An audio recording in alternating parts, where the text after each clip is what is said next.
What's up, guys? Okay, so watching KOOLSFUN.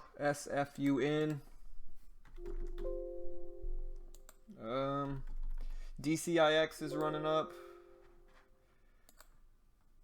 NVFY, watching that one as well. XGTI, sorry. Yep, we'll see.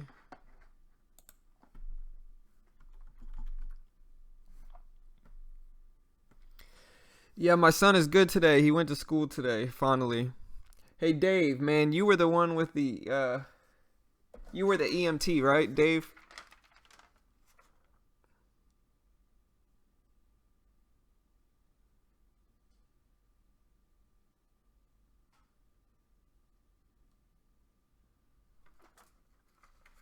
Nice job, Joe. Good work, bro.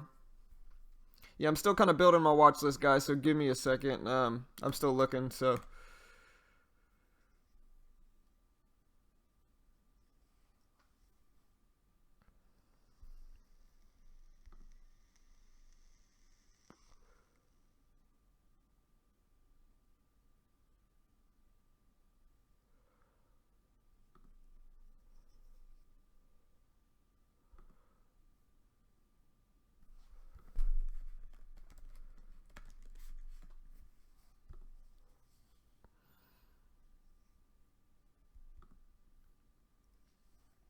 DCIX running big, up to 1290. Crazy push. Yeah, the shippers are going crazy. Let me see. Man. Man. I mean, I guess I can't get too upset because, I mean, I bought it at about 77 cents. But yeah, shippers going up again today. I'm very skeptical of these. What's TOPS, SHIP, DRYS? Yeah, they're all running up. DCIX is the alpha shipper, and so we'll see what it will do. Paramedic. Let me see what else. There's also LINU here. It gave up a lot of that big push though. I mean, it's still gapping up technically, so we'll see. Good morning, Mala. I don't know, man. I don't want to tell you exactly what to buy. I mean, I really don't know what's gonna happen. I just kind of read off of what I watch happens. You know what I mean? Like, I don't know what they're gonna do. I don't know what's gonna go up, what's gonna go down. I just have a few indicators that I use. Like, I like DCIX if it can break 14 before, if you know, as long as it doesn't get too overextended. Maybe a good pairs trade with DCIX and another shipper like TOPS or something like that. But yeah, I don't want to tell you exactly what to buy. That's how people get in trouble, you know. So let me see if I could find anything else.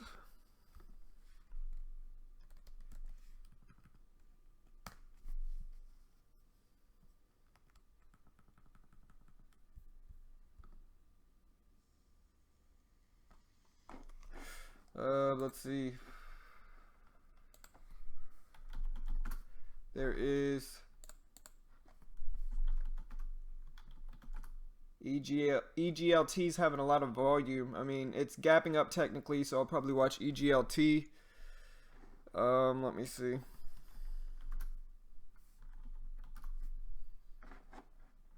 Slowly building my list this morning. HIBB, a little bit more expensive of stock, but pushing up nevertheless. SPLK, way more expensive than I usually trade. FOXA, a little bit more expensive than I usually trade. HMNY, up to $13 even. ANF up to 15. Yeah, we've got some movers. Go away, screen. All right. EGLT. All right, so I'm going to go ahead and add my watch list to the chat. GLBS. Yeah, GLBS. I like that one.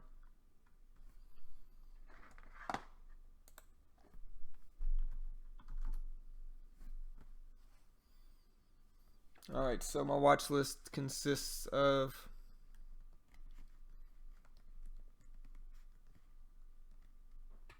NVFY,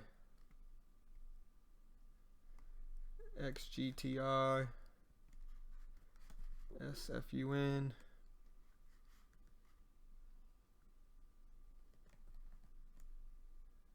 that's what I'm watching so far this morning. I'll keep looking to see if I can find anything else. I'll be right back, guys.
Okay, I'm back.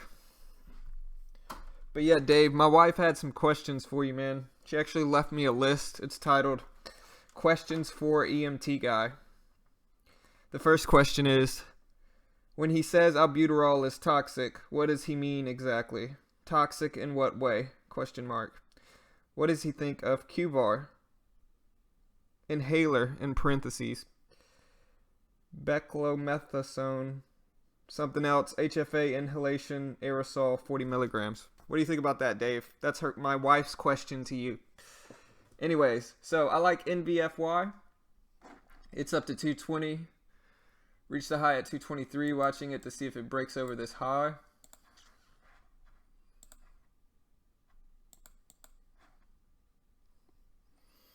TYME, Scott.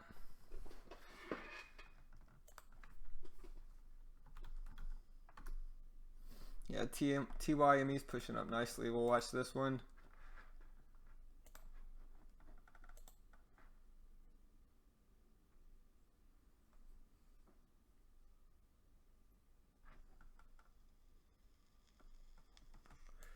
You said watch JNUG. CVO. Yeah, JNUG is a little bit too expensive. I mean, it gapped up. It gave a lot of it back. We'll see, though. CVO. Gonna watch this one. SFUN's pushing up.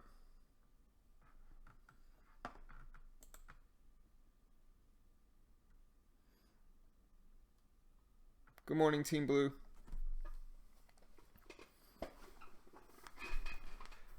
Okay, so DCIX is flagging really nicely. We'll see if it pushes up to try to break 14 before the open. This one's been on a crazy tear these last few days. Went up to 30, went up to $28, almost $29, came all the way back down to $6, and then gapped up to $13 overnight last night. So crazy movement.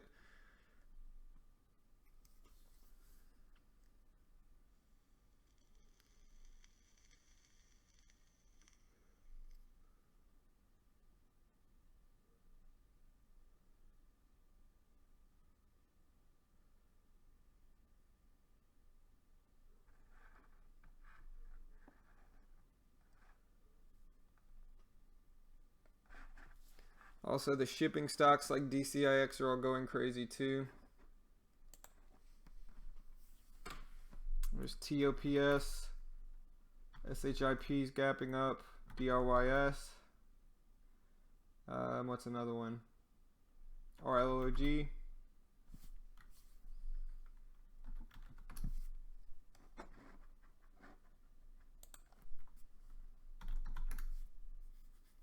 Definitely going to be watching the shipping stocks. A lot of movement this morning on Friday.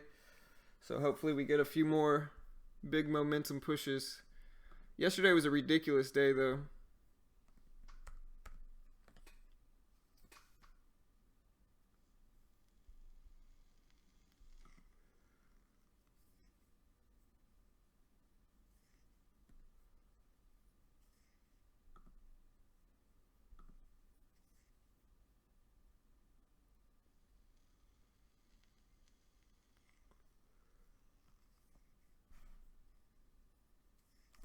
Yeah, I'm holding RGSE overnight. I'm not too confident anymore. RGSE. I mean, it's at 173, about where it closed. I might be down like $2 on this one right now, but I liked it because it made this big push. I am glad though, because it was either getting in this one or ICON. ICON's gapping down about 15 cents, and CDTI as well. Both gapping down some. So I was about to get in CDTI or ICON. I decided not to just because they were a little overextended, and now they're gapping down some. So glad I didn't get in those two. Gonna see if RGSE runs a little bit at the open. Might hold on to it, let it work a little while. I'm using very small share size, so we'll see. Have a little bit of room to work.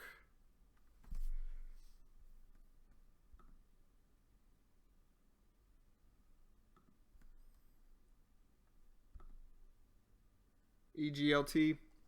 Yeah, I have EGLT on my other monitor here. It's at 122 now. It's gapping up about 7 cents right now. We'll see.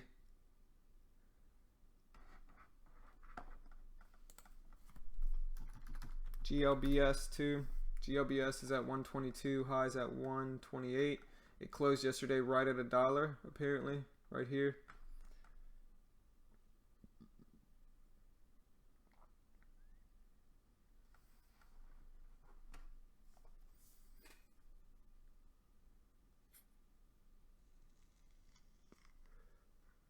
So let's see.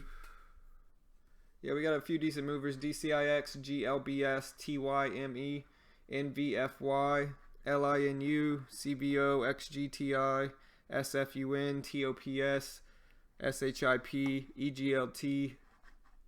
Got a few decent movers. Yeah, Dave. A lot of movement, man.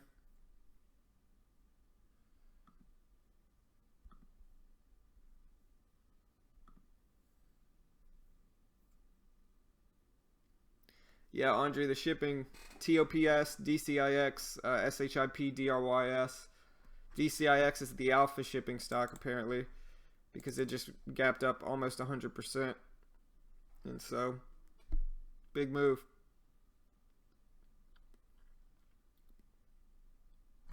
Good morning, man. But yeah, a lot of movement.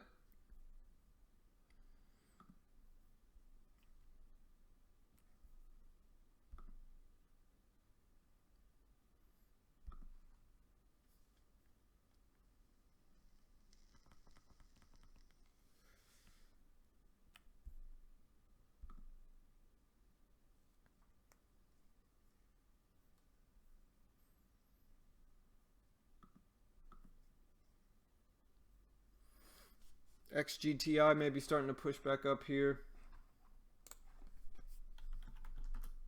At 176, its highs at 187. It closed yesterday at 154.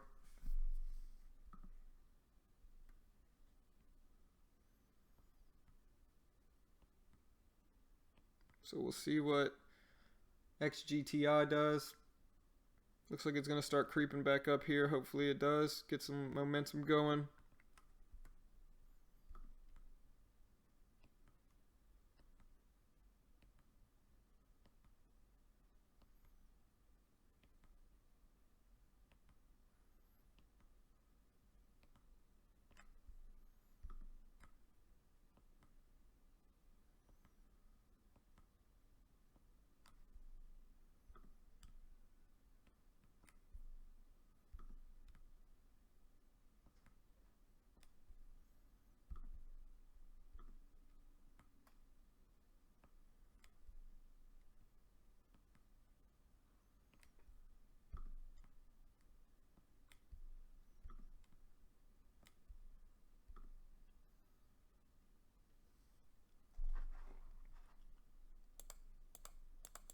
Gonna watch XGTI over this 187 high right here.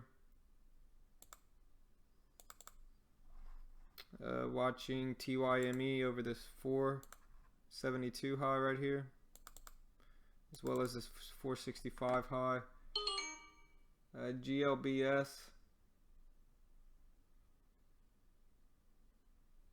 I don't really know what to do with GLBS here, honestly. It's I mean, I guess this 128 high is the most obvious one, but it's kind of having some weird movement.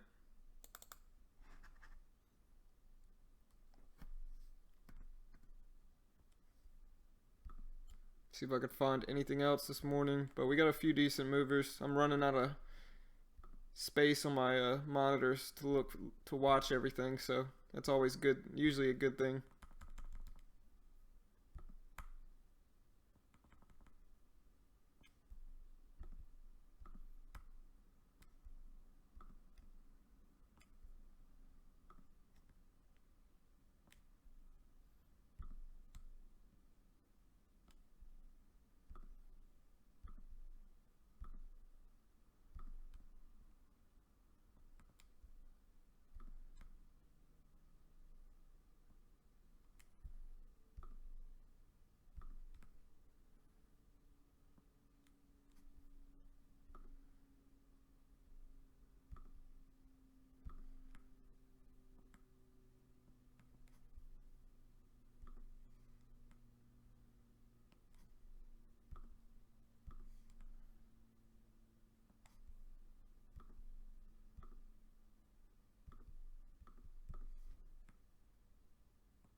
Alright guys, we got about 15 minutes left.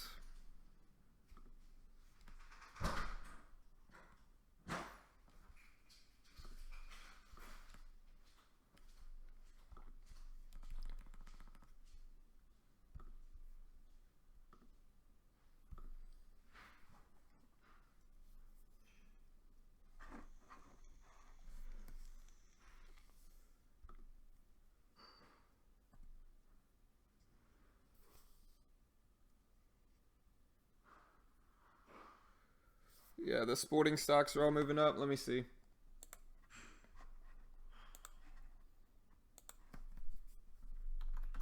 FL, yeah, Foot Locker's moving up.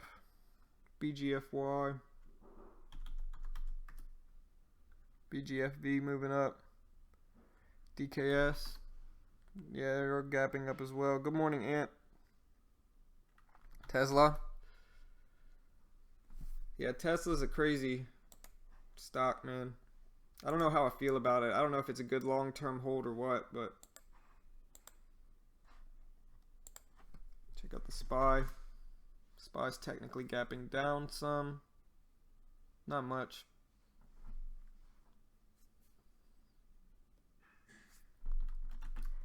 The S&P.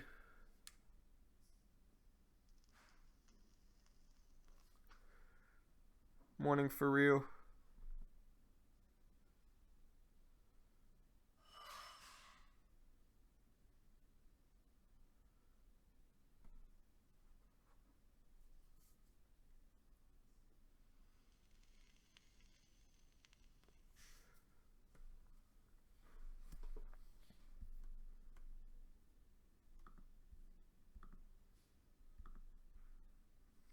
But yeah, we got a few decent movers. There's SPX, TYME, TOPS is right around that high of the day at 78 cents. The high is 80 cents. So we'll see about this one. I don't trust it that much, to be honest. It's never really followed through as long as I've watched it. I mean, this one's been moving since last year, so we'll see. SHIP gapping up a little bit. DRYS, all the shipping stocks moving. CVO just had a big drop down to 109. We'll see. XGTI at 172. GLBS at 122. EGLT at 123. SFUN at 520. So yeah, we've got some movement for sure.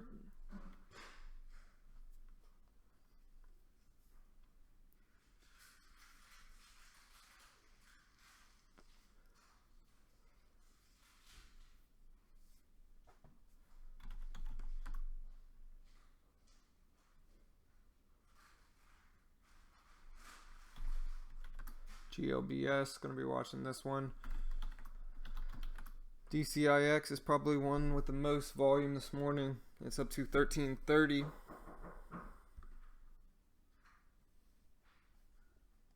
Yep. Yeah, everybody's still asleep, man.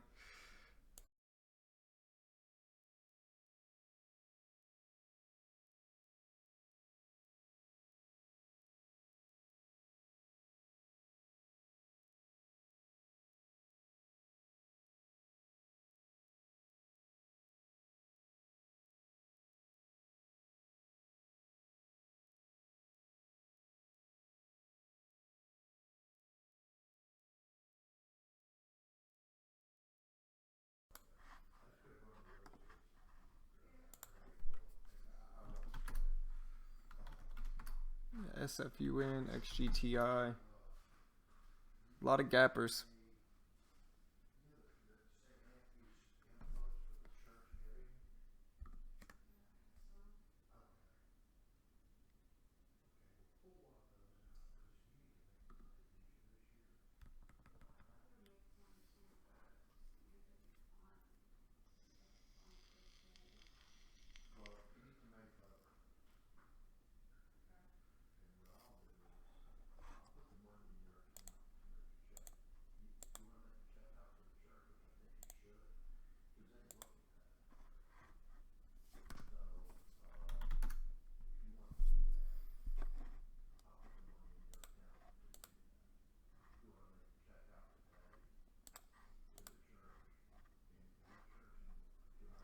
GLBS going up to the high of the day at 128. GPS.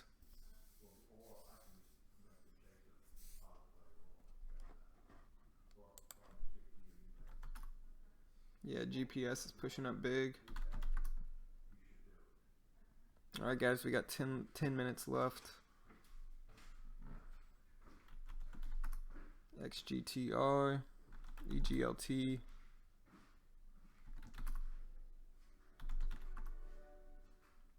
Yeah, these crazy movers before yesterday. CDTI.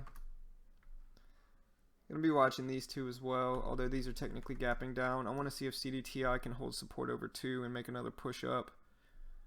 TOPS is testing that high, just like DCIX. And so these two are following each other. These two usually follow each other, DCIX and TOPS. And so maybe a good pairs trade for DCIX and TOPS. NVFY is one of them that I'm watching, just to see kind of if it can break that 228 area, hold support over 2. A little bit of a channel forming there, so we'll watch that. TYME's testing that 450 level. GLBS got rejected at that high of the day, so it's a very obvious resistance point. If it can break that, it may be a good thing to see if it can keep pushing up.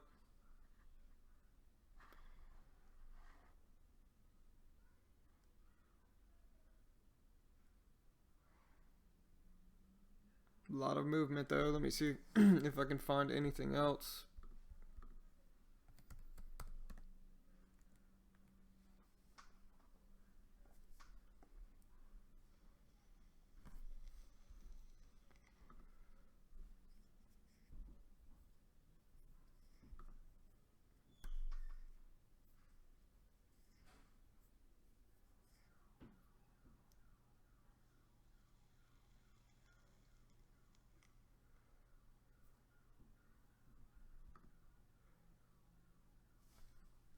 EGLT is kind of starting to come back up.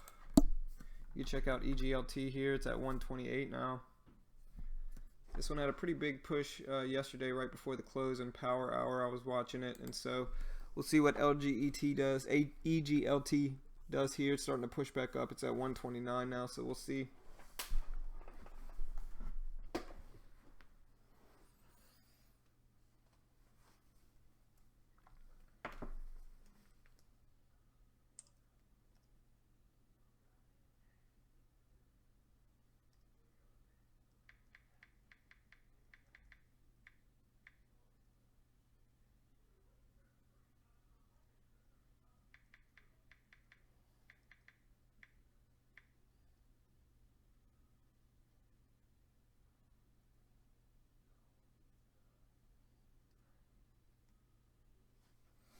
I've got a few day trades on Robinhood as well, so maybe I'll get into a few different trades on Robinhood just to mess around with it, try to build that up.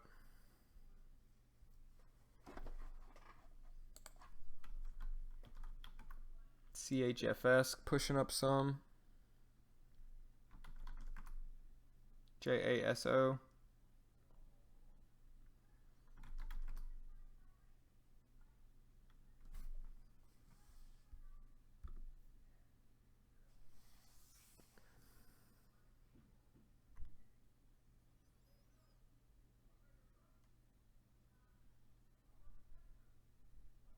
Yeah, if it can break that pre-market high right around 150 and that 157 high of yesterday, then it might run. We'll see.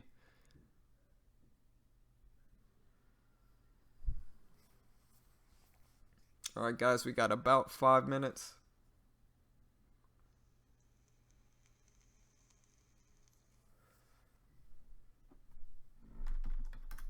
KOOL is at 420. Gonna be watching KOOL. See if we can break that 425, start running a little bit maybe.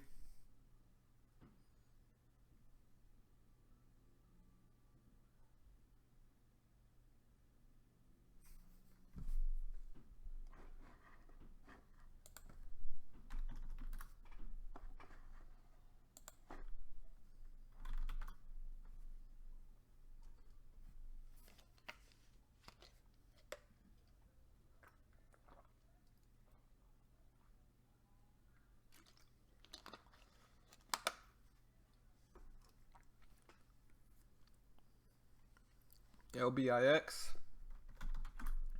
Yeah, LBIX looks kind of good. Not a huge gap up, and so, I mean, it's not that overextended from yesterday, so we'll see if it holds support at 2. I do like it, though. So I'll keep an eye on that one.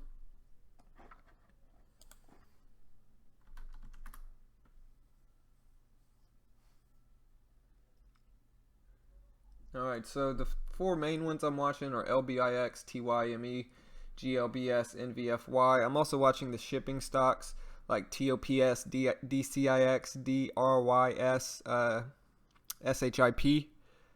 And then I'm watching KOOL, XGTI as well, EGLT on another screen.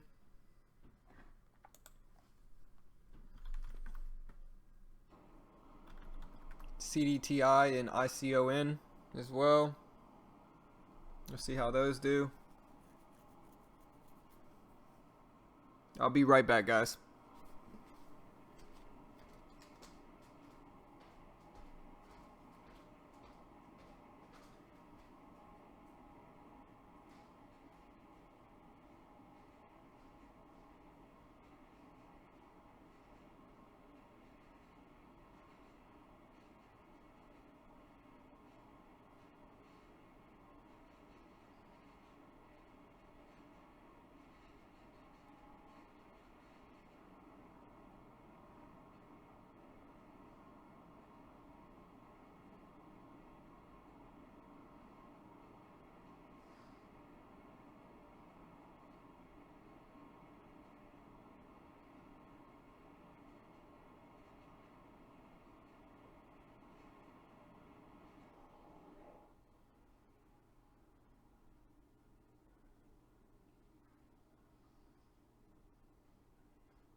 Okay, so yeah, LBIX is down to 2.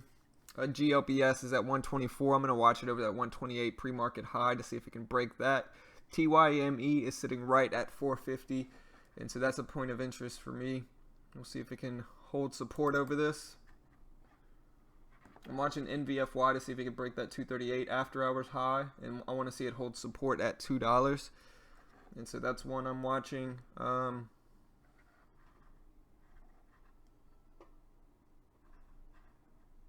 GLBS is big drop down to 118, so we'll see. Also watching KOOL, it's sitting right at $4. Gonna watch it there over this 425 high. XGTI kind of broke under that channel it was forming at 169 now, so we'll see. Yeah, no problem, Dave. Appreciate it, man. I mean, here's the thing. Like, I trade every morning anyway, so I might as well let other people watch me trade, and so they can kind of see what's moving in the market as well. You know, I know a lot of these other people, they charge ridiculous amount of money for their chat rooms, and so why not just make it free, you know? XGTI, also watching CDTI here. It's just had a late push. It's up to 226, almost to where it closed at. And so it's almost about to fill the gap down. It's at 224. We'll see. EGLT at 128. ICON at 220. TOPS. DCIX. Few decent movers.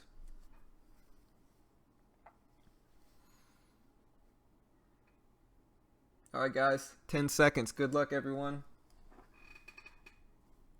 The market's about to open.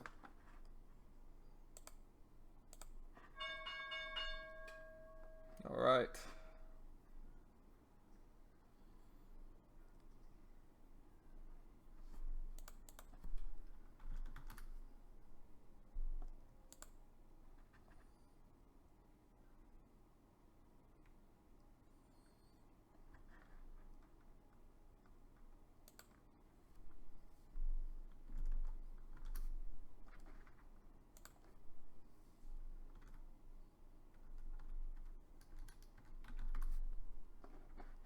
Watching TOPS here over this 80-cent high.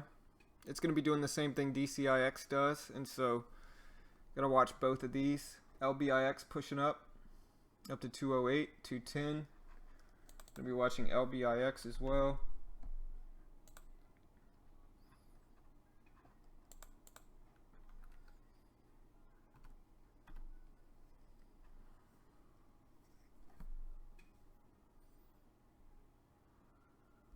TYME. Yeah, TYME's at 460.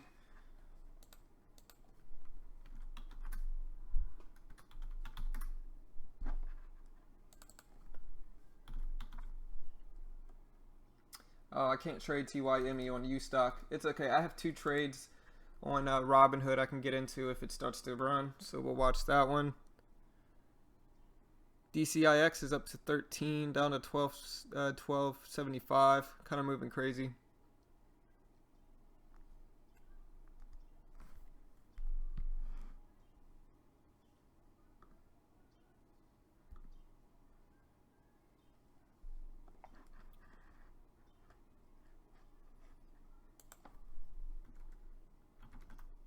IPDN up to 447. IPDN, guys.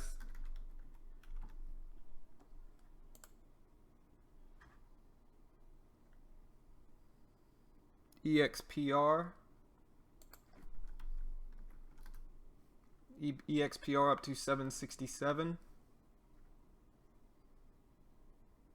Up to 770 for EXPR. DCIX is running as well. DCIX is up to 1440.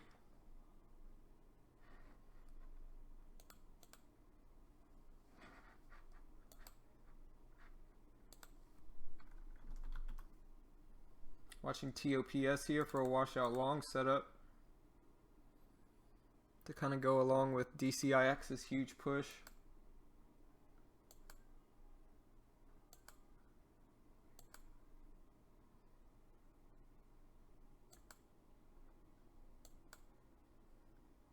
And TOPS is limited liquidity. It always seems the ones I want to trade are limited liquidity.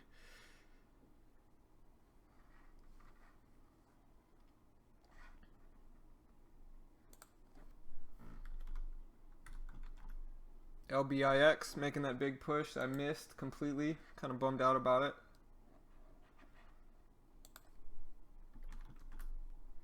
LBIX up to 230, 240. Gonna wait for a little pullback here, I guess, but completely missed it.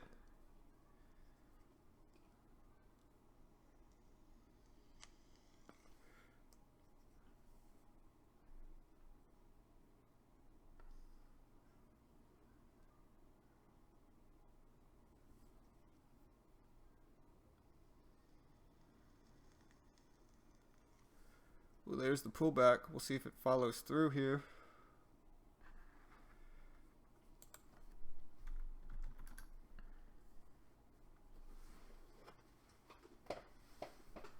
That's a big upwick on it. I'm watching IPD in here.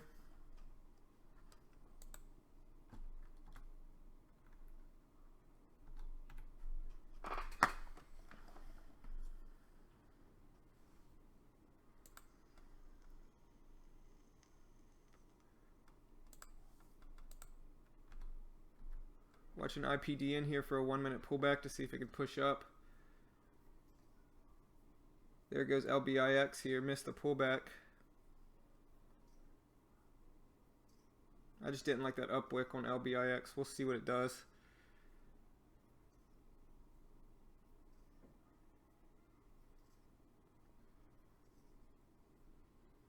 GLBS.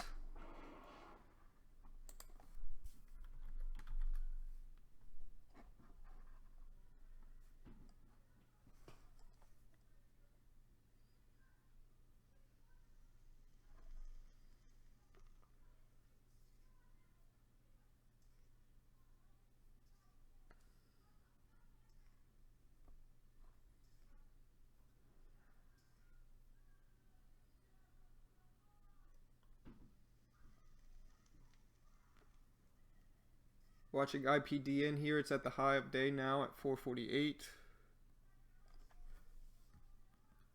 See if it follows through. ENPH. ENPH at $3.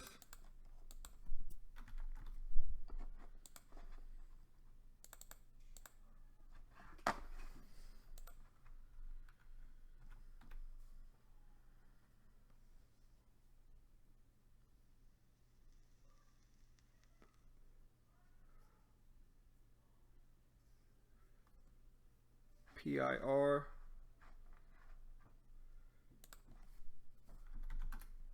PIR up to 453.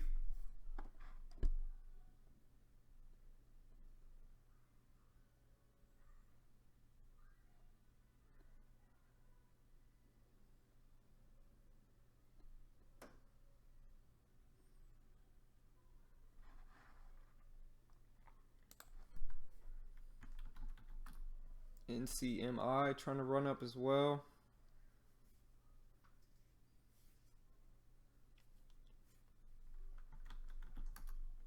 AXTI.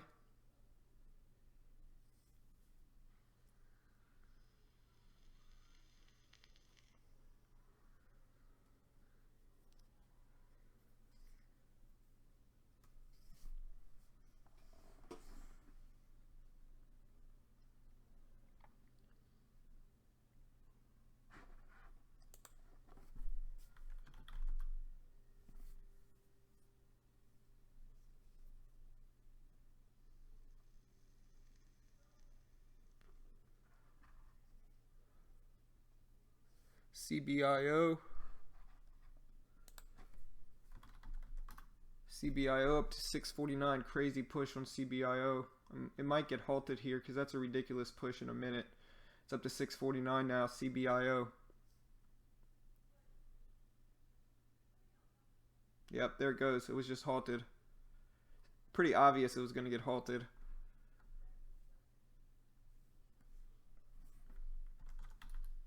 PETX.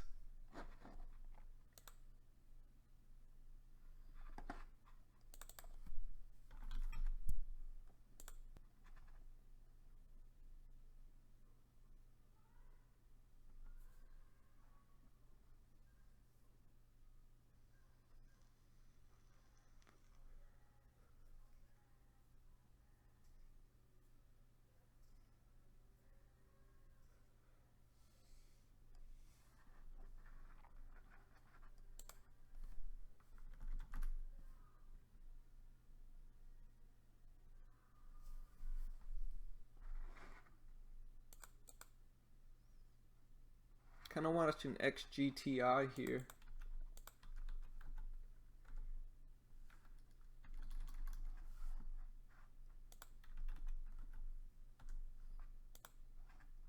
It's at 170 now. We'll see if it can follow through.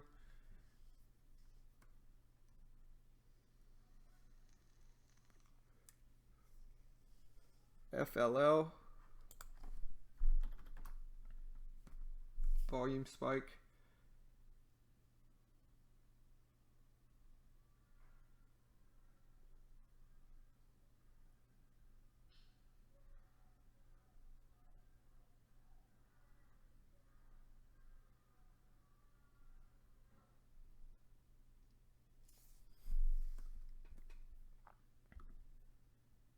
EGLT. Nice, Dave.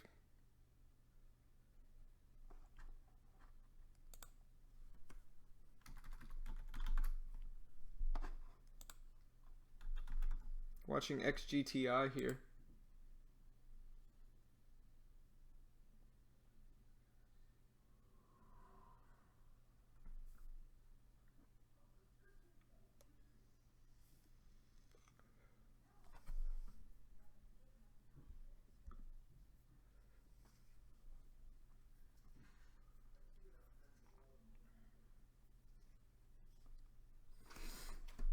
Well, not that many good movers. We'll see.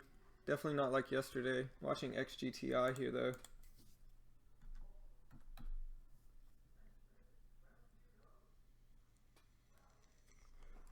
U.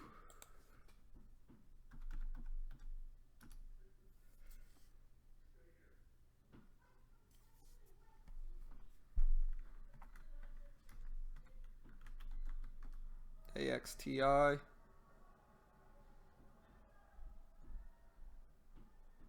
EXPR.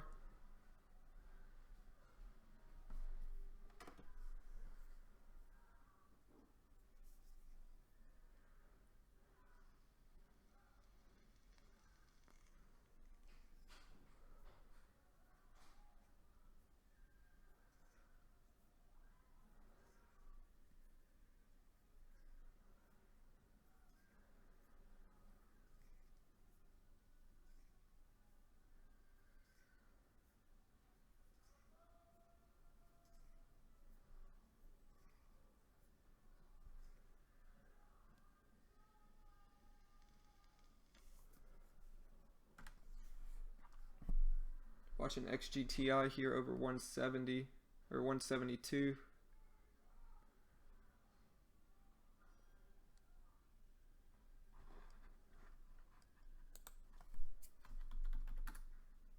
CBIO still halted. We'll see what CBIO does here.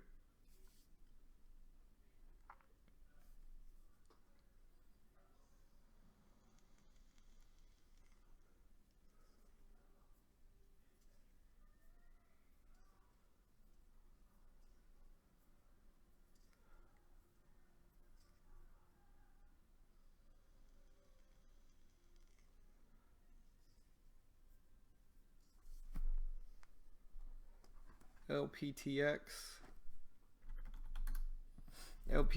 guys, it just pushed over that previous high, starting to wake up a little bit. All right, so there goes XGTI here.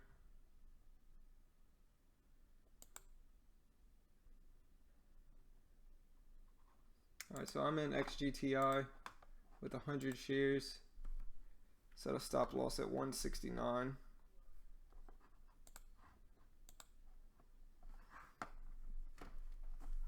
Try to give it a little bit of time to work.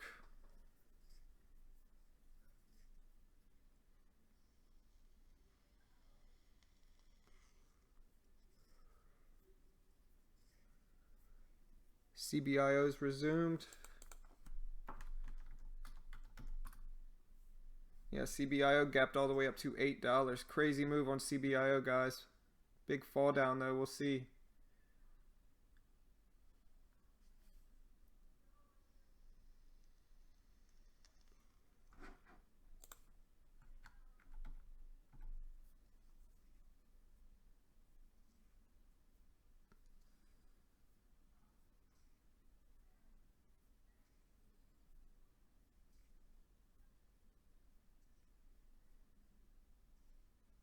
Let's see what CBIO does here.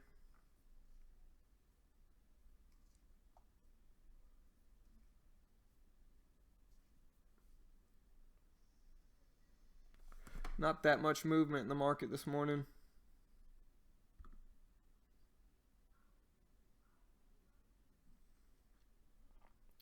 Yeah, I can kind of see that. All the shipping stocks. I mean, DCIX is still kind of up, but you know, who knows what it'll do.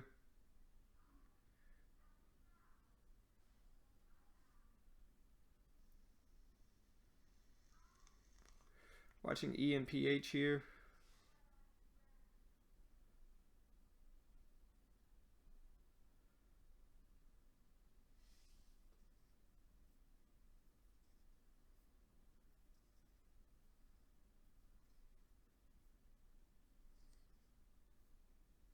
GLBS. Yeah, let's see if it reverses here.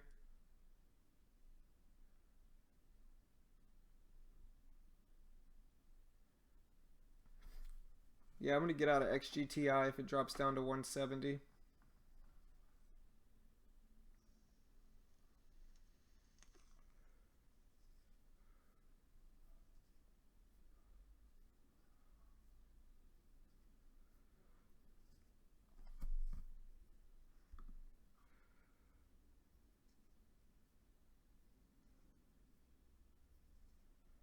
CBIO's halted again on the way down. So this is exactly what the halted stocks did yesterday. They gapped up a big amount and then were halted on the way down. And so not my favorite plays. We'll see.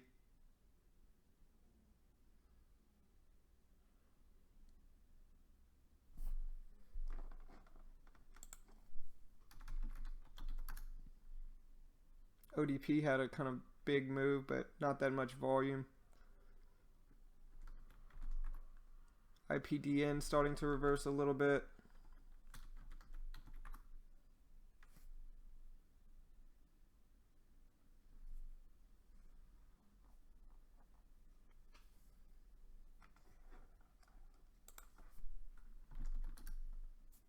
TOPS down to 64 cents.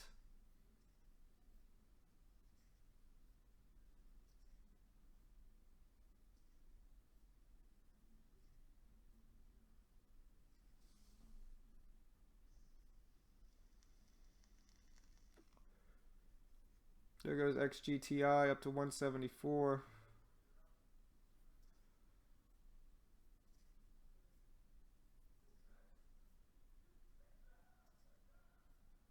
DRYS.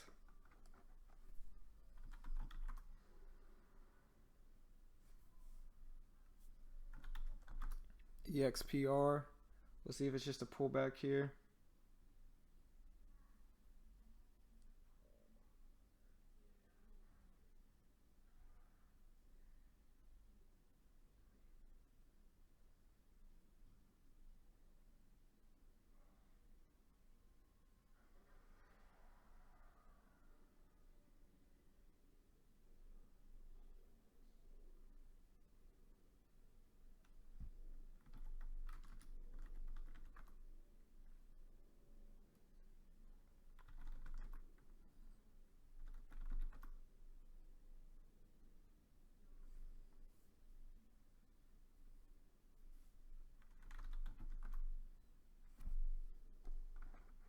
Watching CDTI here, maybe it'll hold over 2.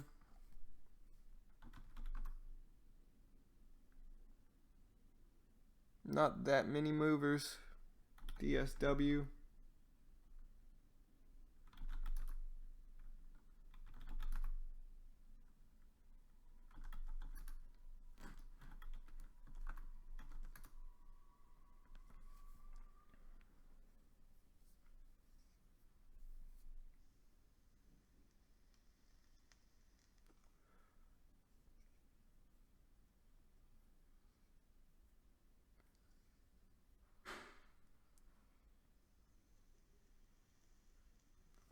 Watching IPD in here for a possible reversal back up.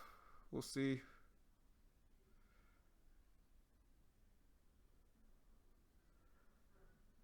XGTI up to 175. 176. There we go.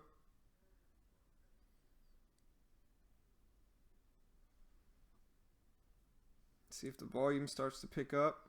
It did already, so it's got a nice little volume spike. We'll see if it follows through here. 177, 178, nice, 179,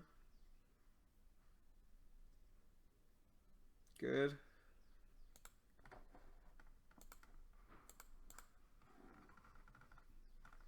$180, nice, 182,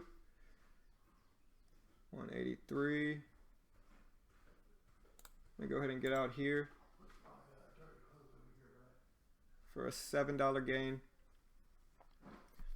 All right, well that's good. IPDN is up to 449.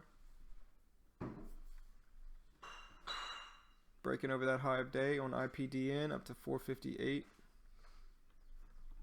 Up to 470. Big push on IPDN here.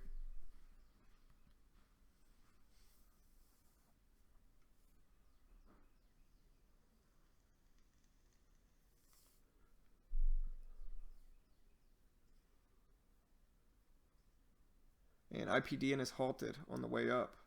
A lot of halted stocks lately.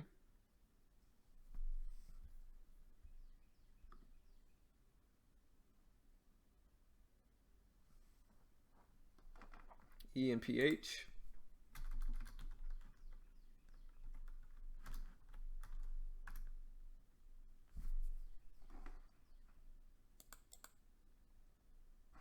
Yeah, oh, I have it right here. ENPH, yeah. We'll see what ENPH does. CBIO. Ridiculous fake out here. Yeah, I'd be very careful with halts. these last few days, every halted stock, it will resume higher, but then it'll wash out before. And so usually it could be from people covering, but it's definitely a little bit more risky to hold a halted stock this week.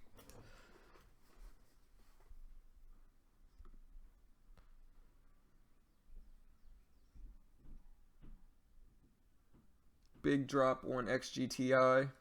So I got out when I should have at about $1.80 maybe for a $7 or $8 gain. So I'm up $8, $7, $8 on the day. I don't know where I was filled at, but somewhere around there.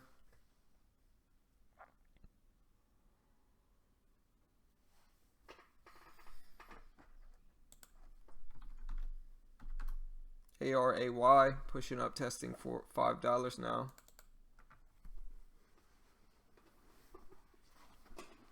ARAY at $5.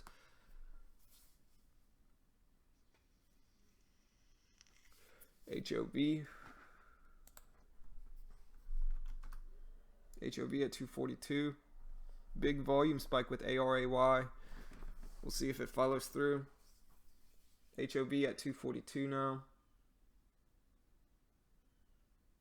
with a volume spike as well. PFSW, big spike up to the $7 area, 724.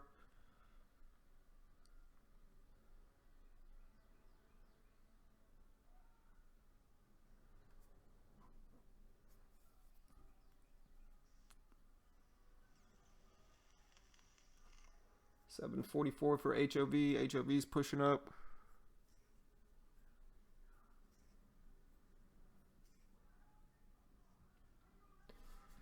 $2.45 for HOV.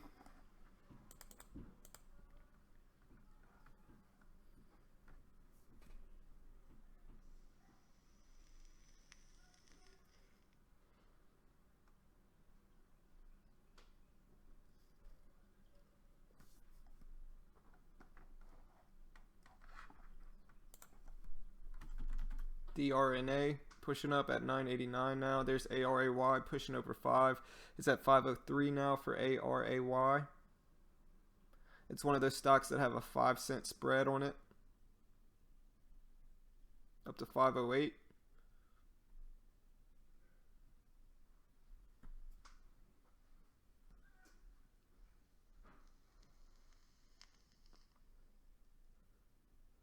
Big push up on ARAY.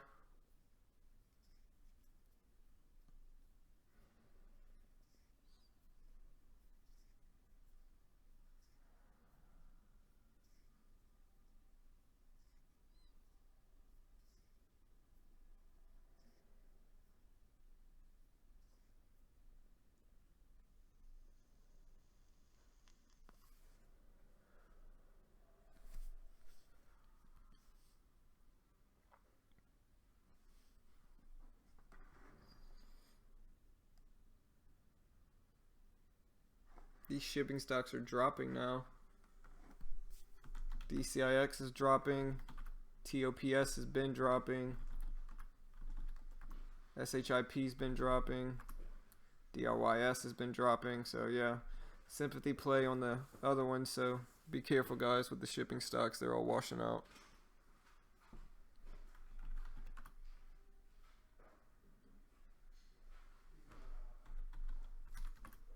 NGVC pushing up. Maybe a washout long setup here on NGVC.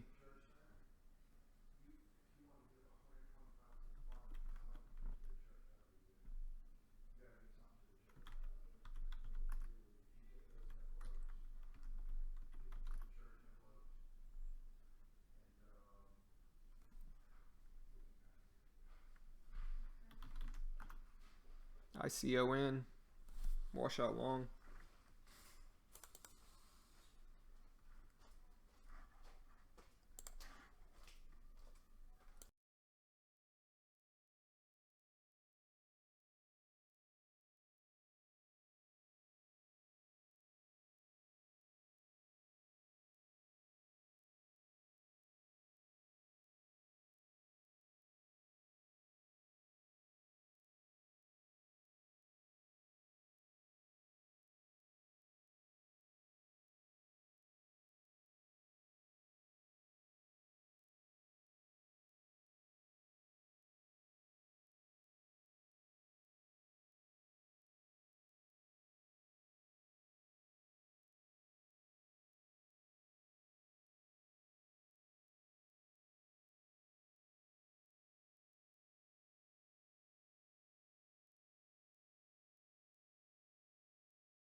Okay, so I'm watching ICON here for a 1 minute pullback. It's at 227 now.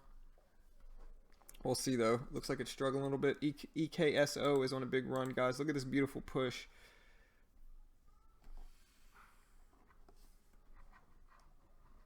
So EKSO, ELSE. Waking up a little bit. ELSE.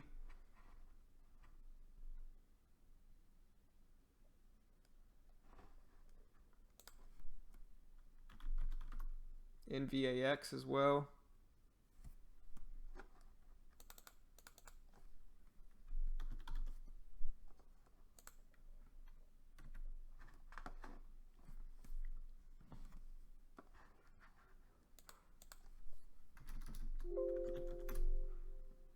And ELSE was halted on the way down.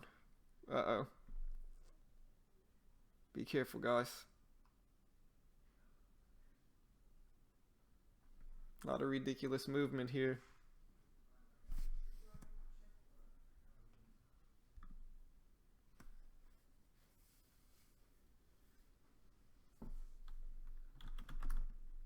Yeah, we'll see if EGLT can reverse here.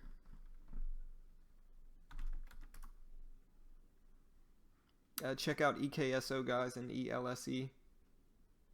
ELSE just got halted on the way down, so it may gap down when it resumes.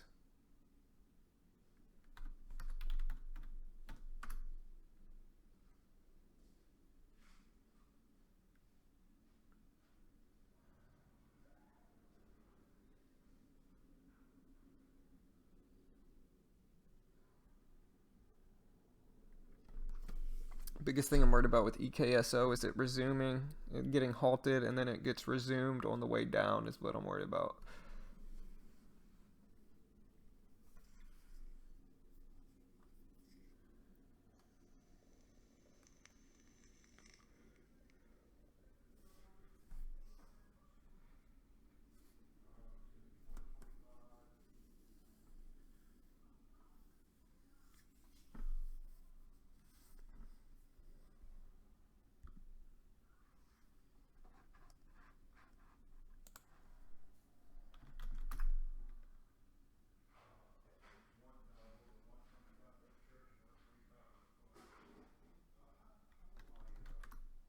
Check out LBIX here, guys.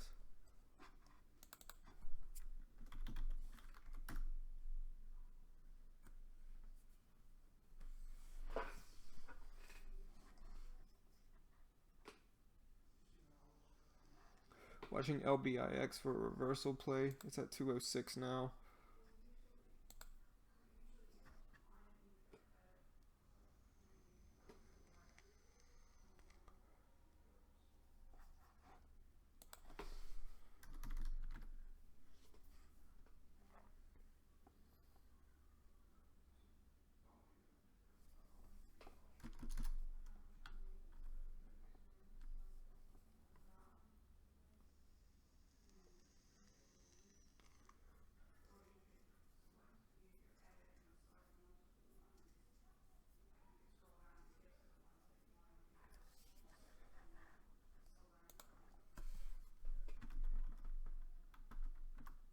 NGBC pushing up. That high of pre-market's at 610.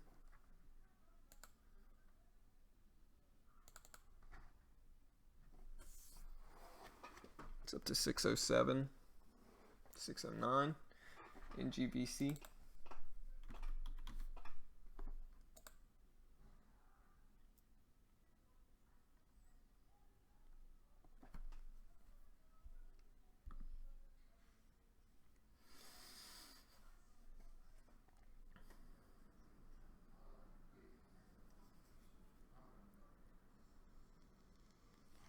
MICT fart. Oh, MICT. Good call. Missed it. Up to 107.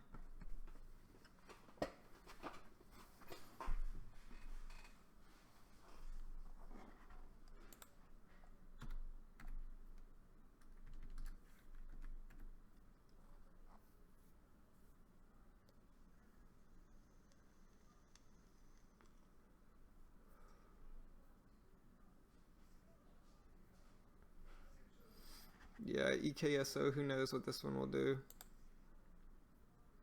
The biggest thing I'm worried about in this market is getting halted and it resuming lower like every halted stock's been doing, so a little scary.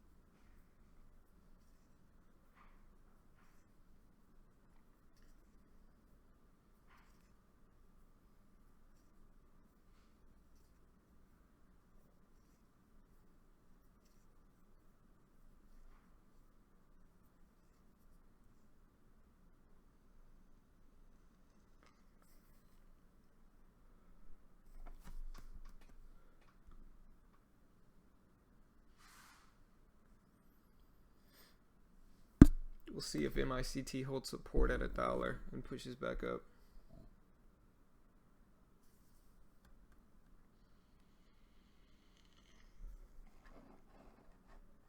EKSO trying to come back here.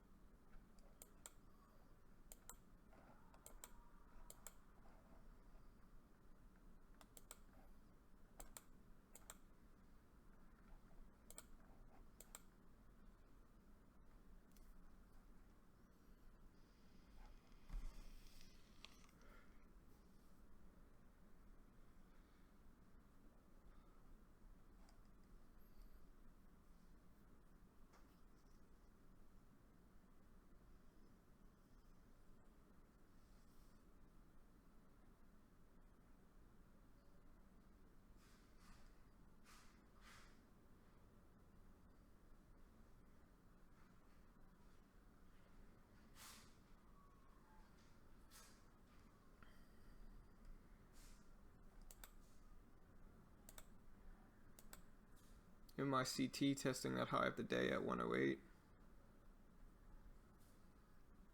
109. I'm going to go ahead and jump in MICT here with 50 shares.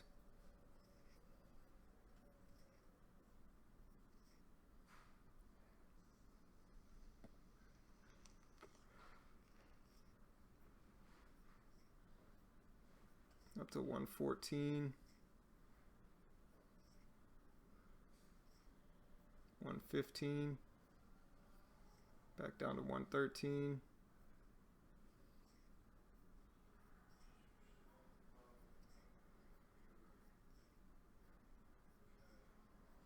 109.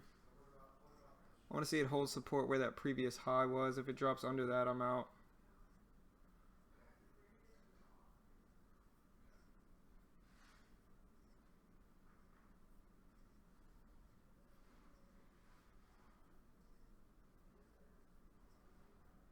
Back up to 112.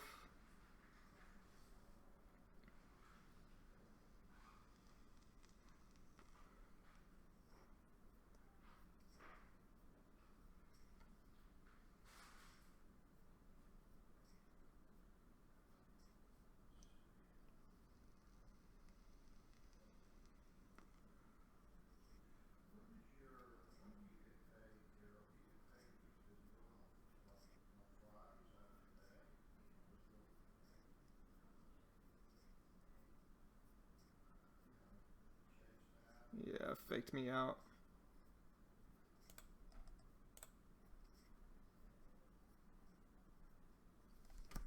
Yeah, 390 loss.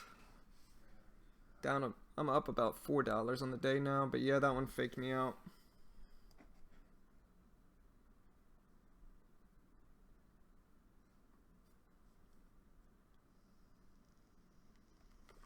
Fake breakout here.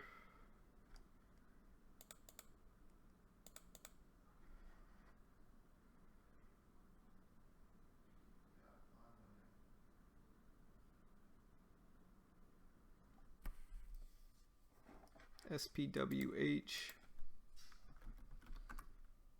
SPWH at 414 now.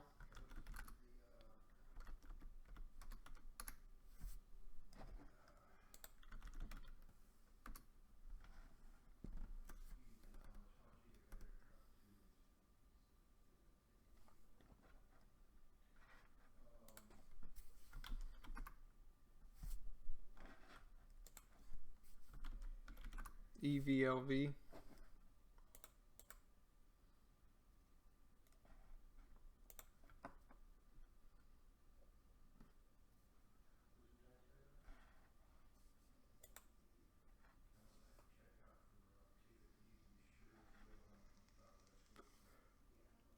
Check out EVLV and SPWH.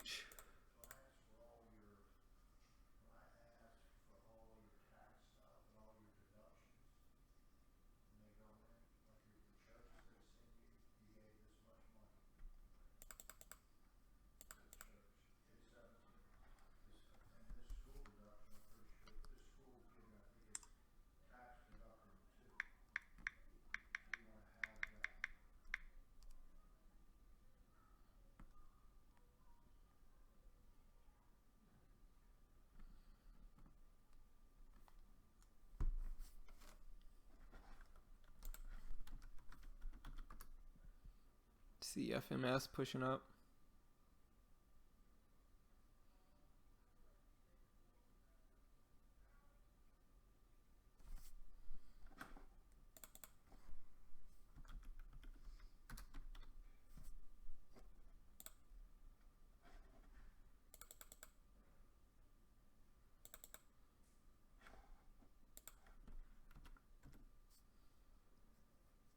SPWH up to 438.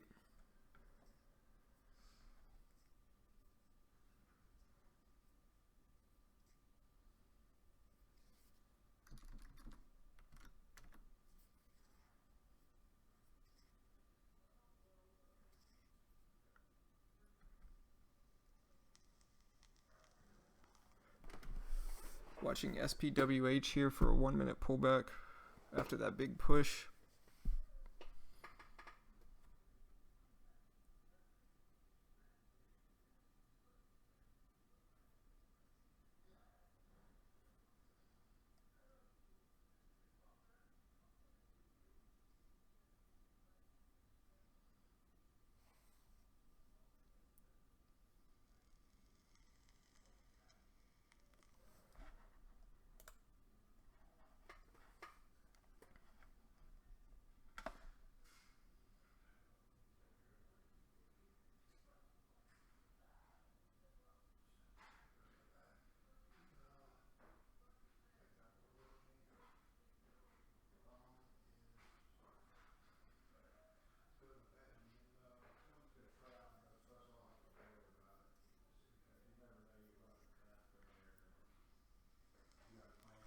Watching SPWH here for this 1 minute pullback.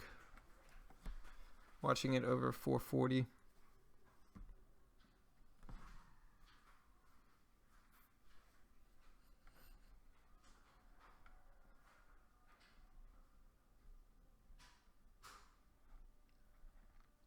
See if the volume comes up a little bit.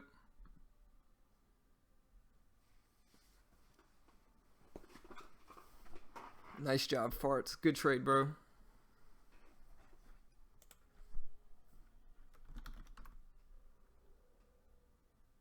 Yeah, EKSO never followed through.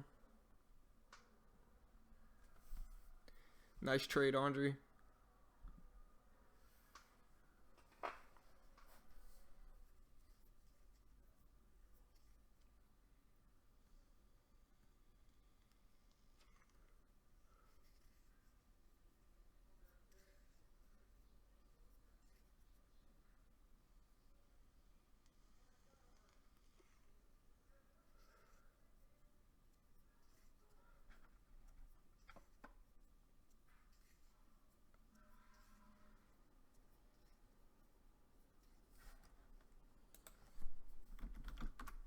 MOSY. Check out MOSY, guys. Big push up to 135.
Okay, so my father-in-law was leaving. I had to tell him bye.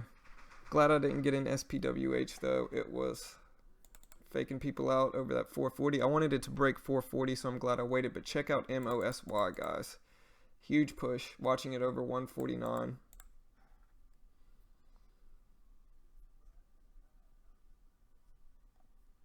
Crazy push on MOSY up to 143.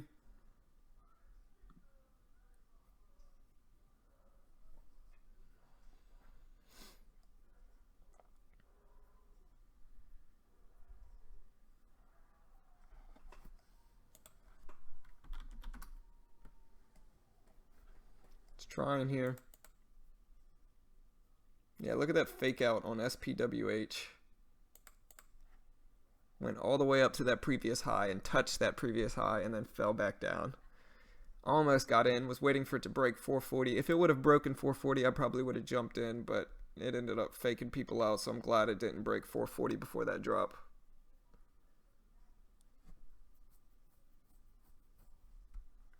But MOSY, guys, this one's probably going to get halted if it breaks that 450, that 150 area. Is my guess. It's most likely going to get halted, I think. You know, no telling, but if it breaks that 150 area, it's probably going to get halted, in my opinion. We'll see. I'm going to be careful with it, but watching it nevertheless. MOSY up to 144.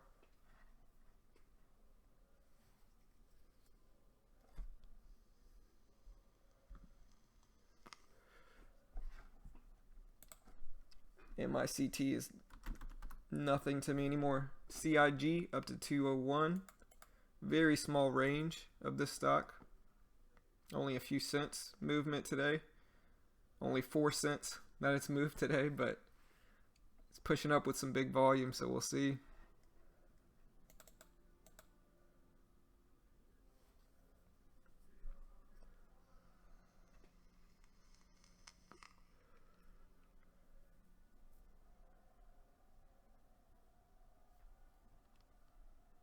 All right, so MOSY pushed over, broke that previous high. This is one of those stocks where I only want to use 20 shares, 10 shares. I'll go with 15 if I do get in.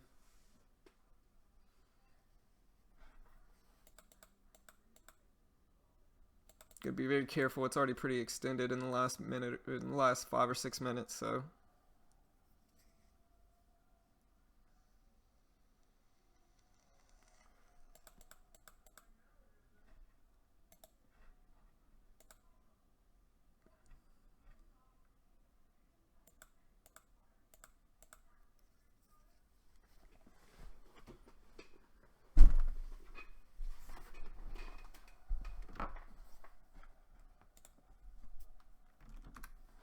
TOUR starting to wake up. It's over 8. SPWH is back up to around that high of day.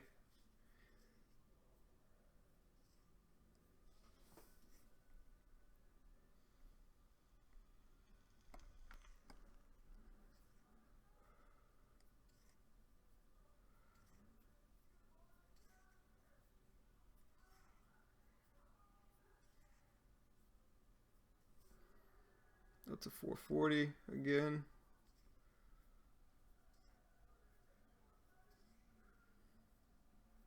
Let's see if we can get over it this time.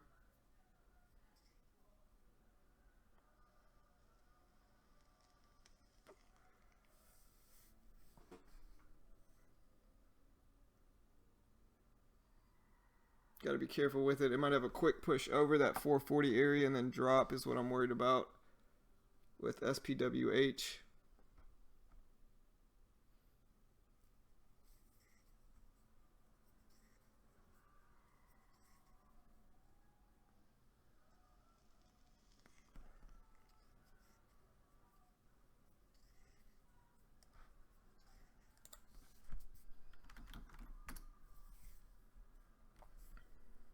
There it goes.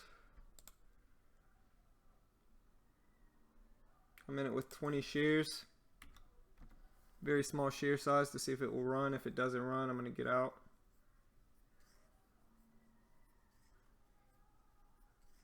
Looking for that $0.5 break on SPWH. Up to 450. Up to 453. There we go. Up to 455.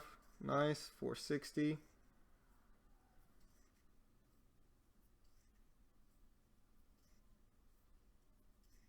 Well, now I got a little bit of wiggle room if it starts to wash out and go the other way.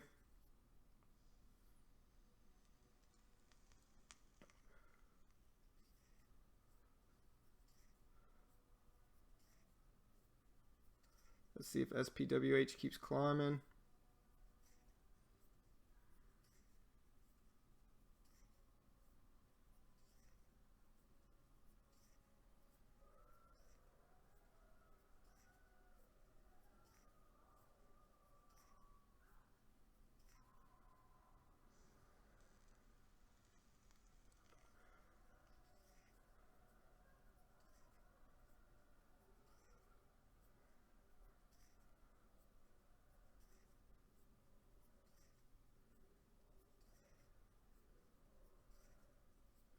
I mean, it had a nice little push, but we'll see if it can hold over the 450s now. That's what I'm watching for now.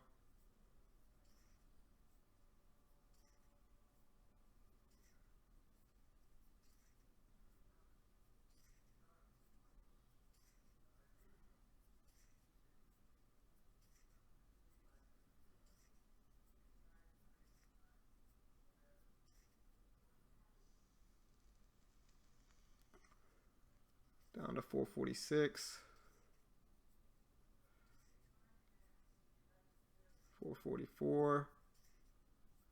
441. Another fake out.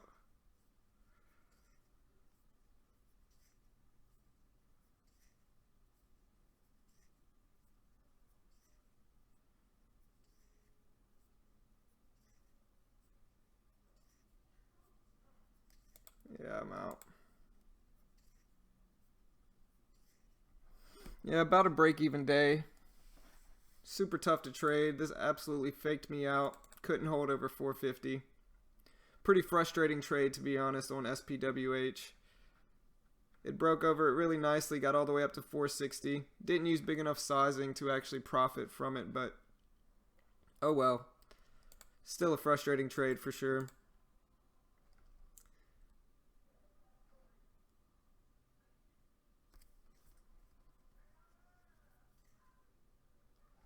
Kind of watching LBIX here.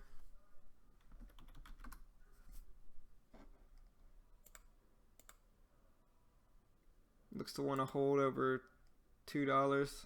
Watching LBIX for a reversal.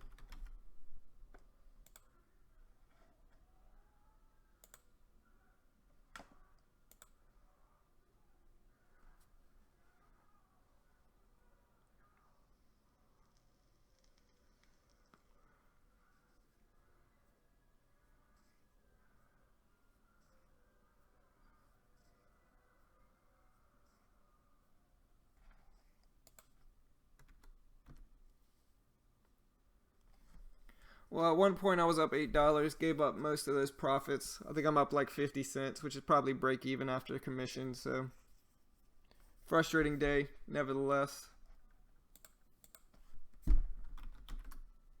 EVLV up to 142.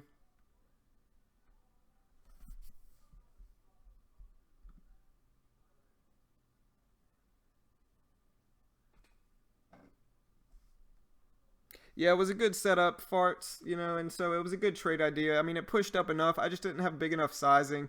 I mean, I was up about 15 cents on the trade, and so it wasn't a bad trade idea. You know, it just faked me out, and so that happens. I mean, I'm break even on the day. I'm not losing money yet. Yeah, OHGI got up to 155 and then never did anything with it.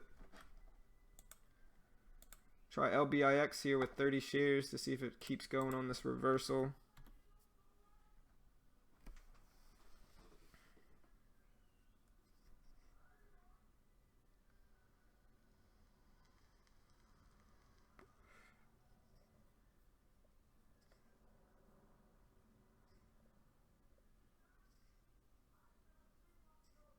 LBIX up to 217, 219. There we go. There's a push. We'll see if it follows through here up to 220. 221.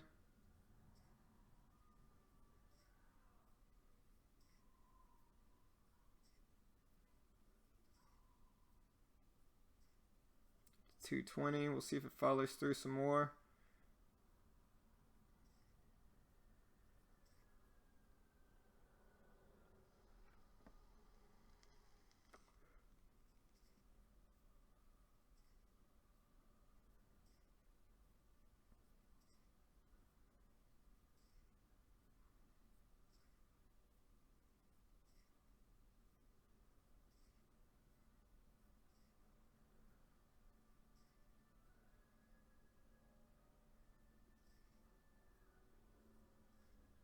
So I'm holding LBIX.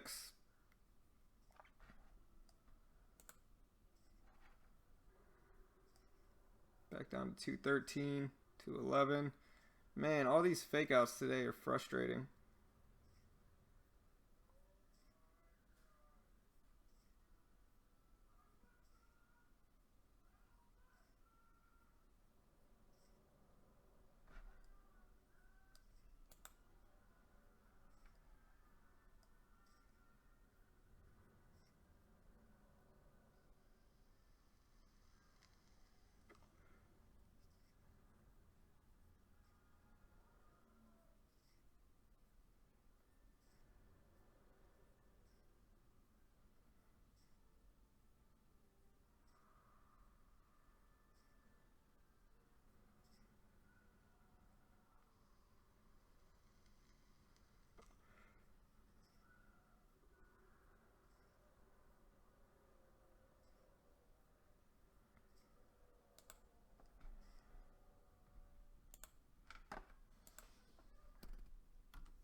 There goes SPWH. That was a good dip buy.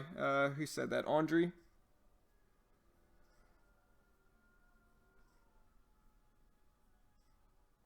Somebody got in at 435.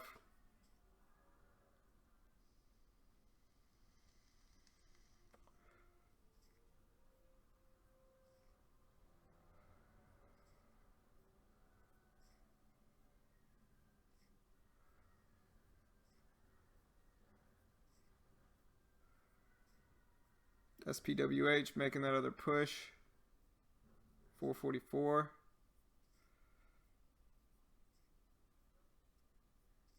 Yeah, I'm not going to mess with it. Too many fake outs for SPWH for me, but it was a good dip buy. Whoever called that out, I think it was Andre.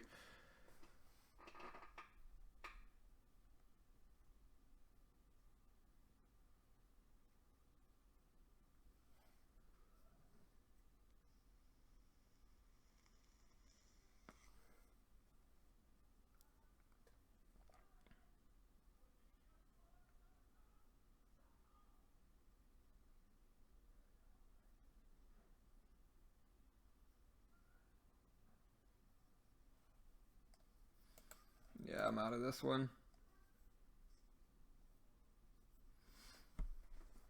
So, I mean, I might be down $1, basically a break-even day. Tough trades.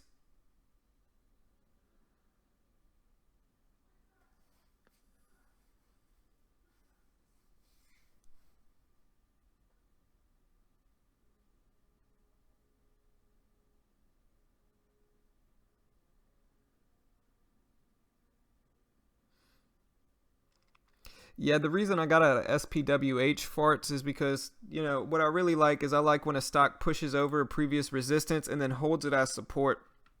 And so as soon as it couldn't hold this previous resistance level at the 440 as support and dropped under it, that's when I exited, because I want to see it hold that previous resistance as support. And since this one didn't really, I mean, it held this previous support level here. And so I guess this is the level to watch.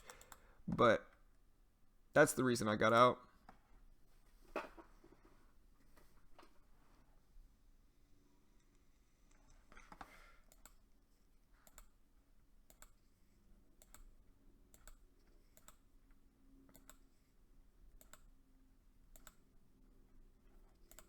mean, it's not a horrible day. It's still about a break-even day. I may be down 50 cents, I think.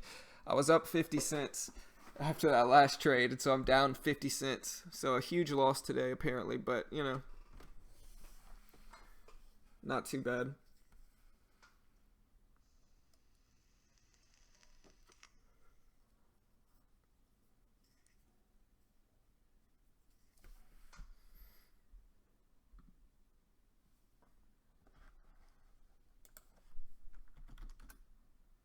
WIN, SHLT.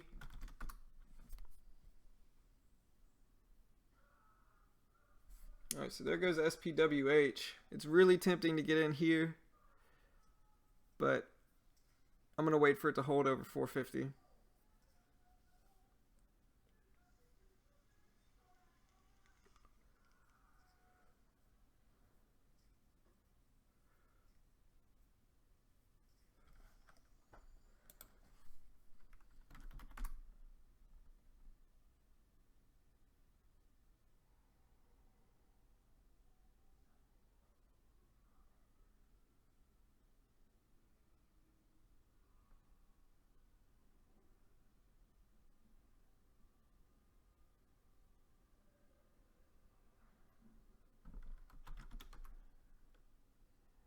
FRAN.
ENPH. Oh, ENPH over 3.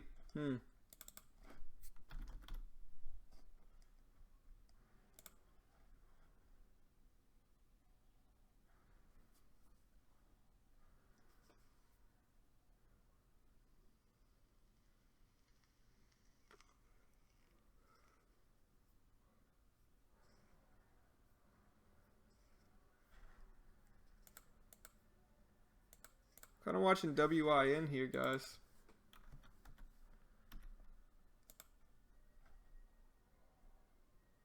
I mean, it's already up so much, but it's got the flag pattern going on for it, so we'll see. Yeah, Andre. That happens to me all the time, dude. You're not the only one, man. It's like a stock will be moving crazy volume, like 100,000 shares traded in the last minute. You know what I mean? I jump in it, volume just dries up. I end up holding it until it just makes this huge drop because it has no volume and all the people holding it get out. Happens to me all the time, bro.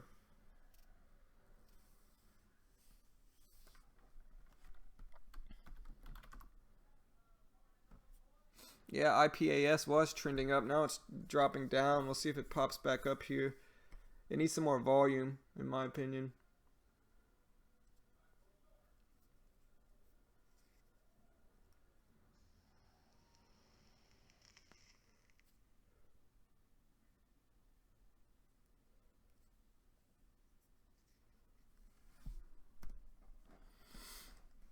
So some very obvious resistance here around in the 440s, right around 450.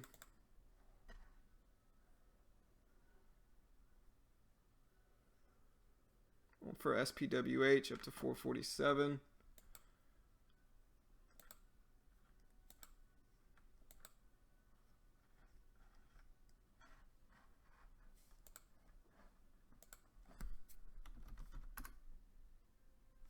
man. Mosi pushed up big.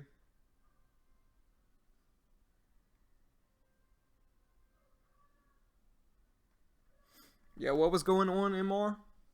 What happened, man? Sorry if I missed it. Something going on with your volume?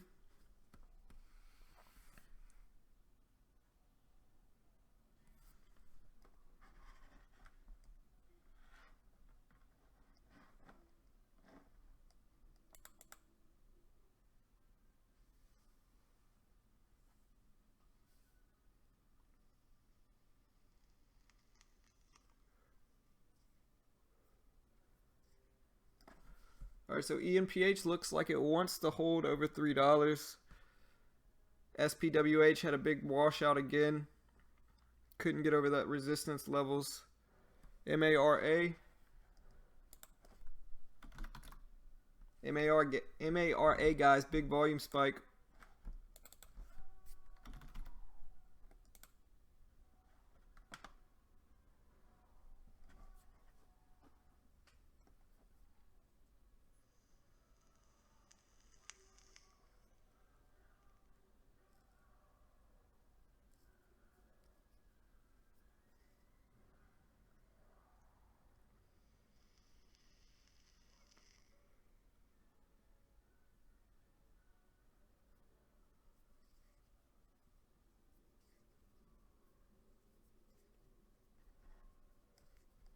And there goes the volume apparently on MARA. No follow through.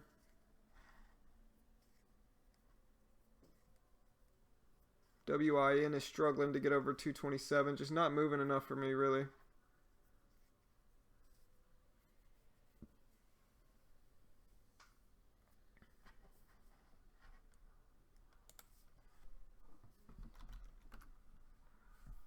I completely missed out on this one.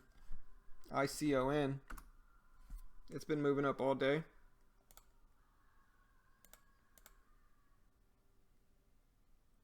Completely missed it, but it's pushing up nevertheless.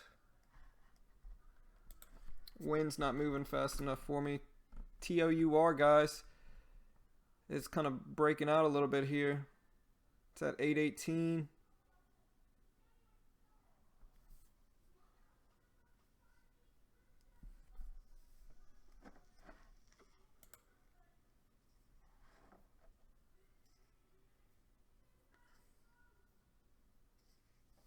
AMRS.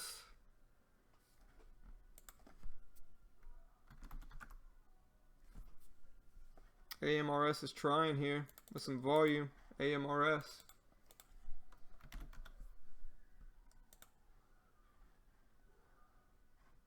Since it's Friday, I'll keep the stream going on a little bit longer than usual just to give us a little bit of time. May keep it on for another hour.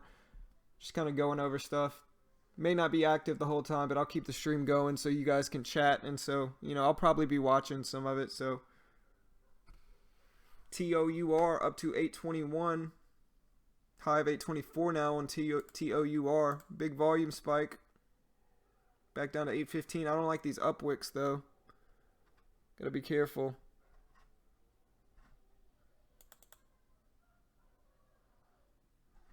Let's see if it fills some of those up wicks here.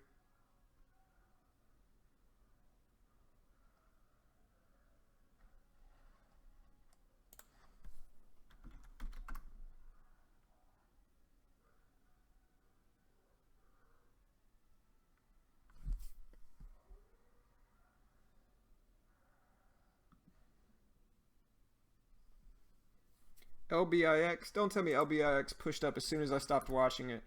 Well, yep, it did. Great. I mean, it had a double top here. We'll see if it breaks that finally.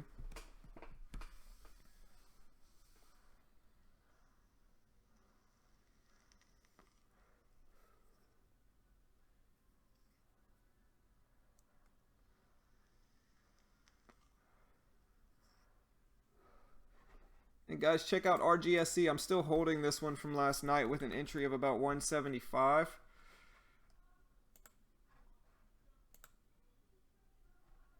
Maybe 176. I got in right before the close. I can't remember where. Maybe here. But I'm up $3 on it. All right, so there goes LBIX. Trying to reverse here. There it goes. Up to 220. 224.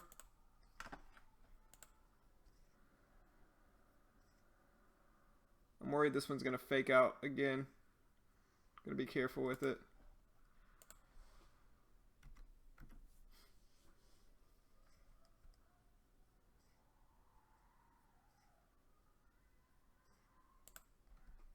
I mean, it's trying. I'll go ahead and hop in with 20 shares. See if it follows through a little bit.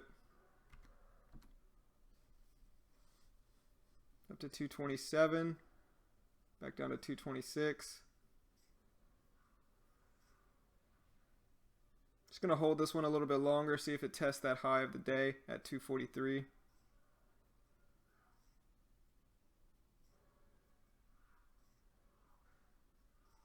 Maybe used a little bit too small of sizing for it though to make some money. Up to 229.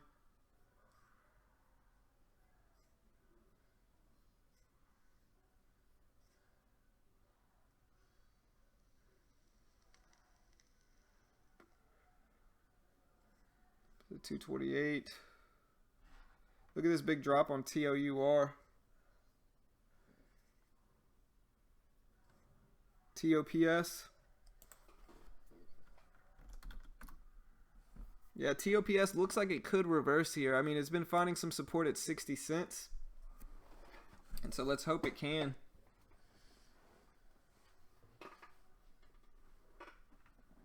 All right, so LBIX up to 231 now. 232, 233, 235. There we go. Got a little bit of wiggle room with it. 236. Let's see it break that 243 area. See, I really don't think LBIX will break that 243 area. And so I should have used 30 shares. But we'll see if it does break. I doubt it will follow through. And so that's the biggest thing I'm worried about with LBIX. I just don't think it has that momentum to keep going. I mean, it could, but I just don't think it will. You know, very rarely does a stock go all the way down to this and then test the high of day and actually break it and follow through. A lot of times what it will push up to test that high of day, and it's always, you know, you could always ride it up to push up to test this previous high right here, but many times it gets up there and then it gets rejected and washes back out. And so I'm not going to have my hopes up. I'm not too optimistic with it, but we'll see, you know. Should have used a little bit larger size to ride that push, but hey, I mean, it's 20 shares. Oh well. See? Exactly what I said. I should have followed my own advice with this one though. I should have used a little bit larger sizing. Is the biggest mistake I made. TOPS pushing back up, reversing a little bit here at 64 cents.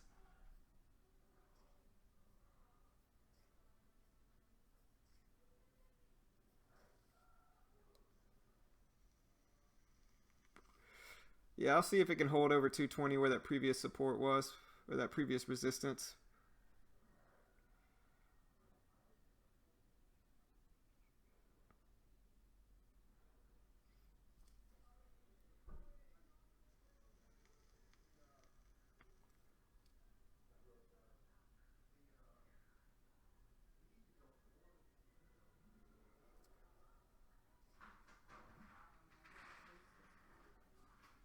Good job, Andre. Nice trade, bro.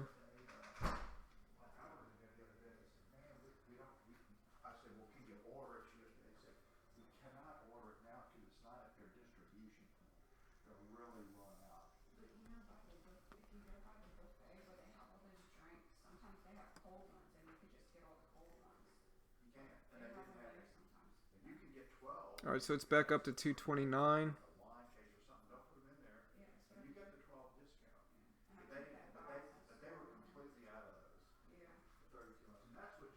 Yeah, TOPS is trying to reverse here.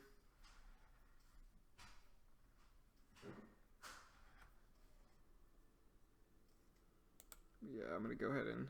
I'm going to wait to see if LBIX... I'm only in with 20 shares. Max loss is like a few dollars. But I seriously don't think it's going to come back. I mean, I'm going to give it a little bit of time to hold this previous support right there. So if it breaks under 221, I'll probably get out. But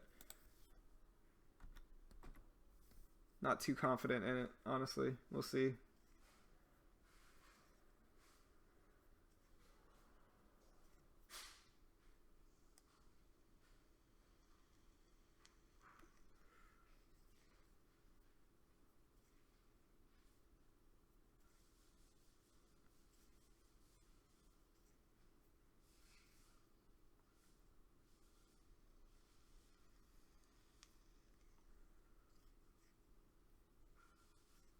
MYOS.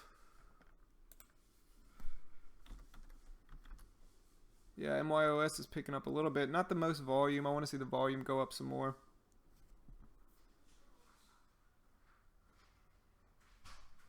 Kind of watching CDTI here as well.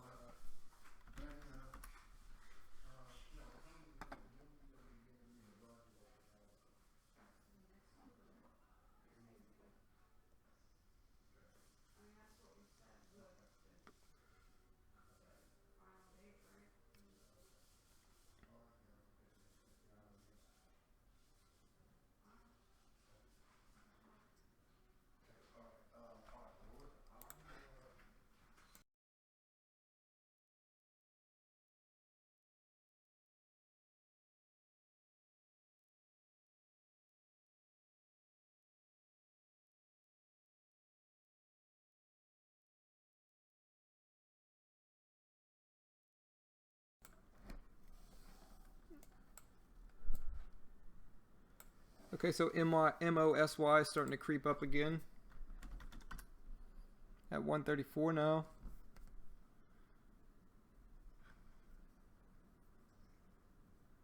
Let's see if LBIX can follow through here.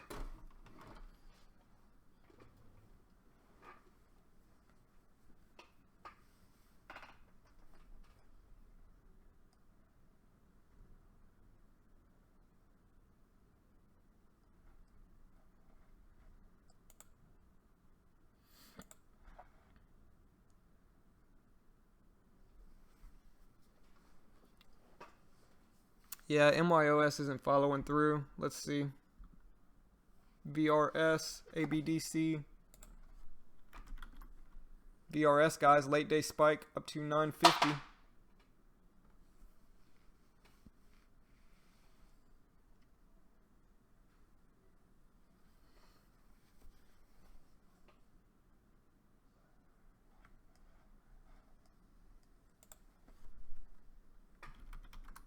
ABDC slow grind up. It's testing $8 now. We'll see if it follows through.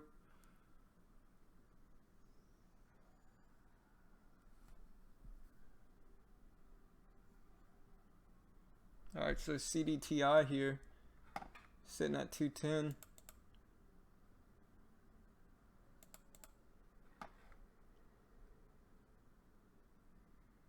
I mean, I'm going to stick with my original plan with LBIX.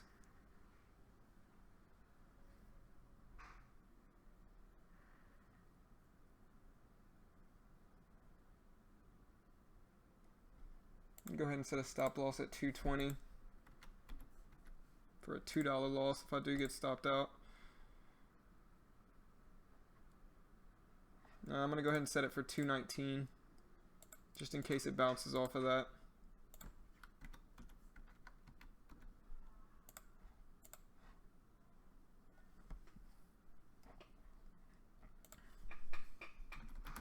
APPS, guys, I kind of like this one.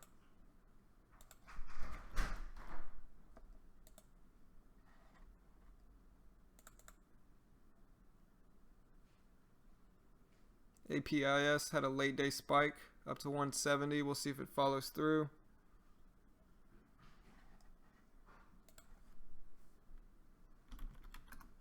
NVAX is kind of trying to slow grind up.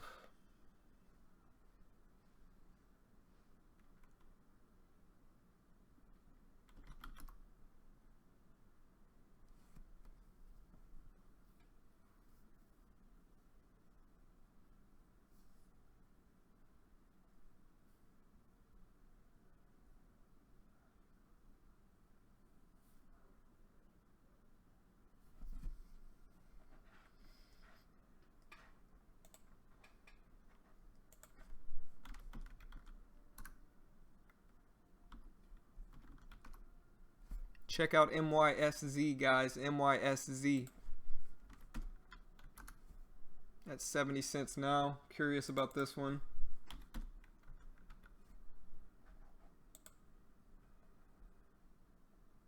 And it's limited liquidity.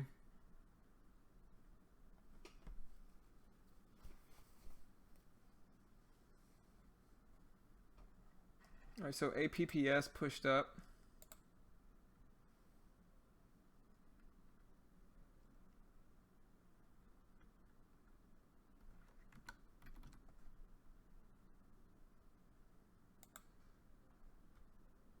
May get an APPS here. We'll see. I want to see a little bit of a follow through.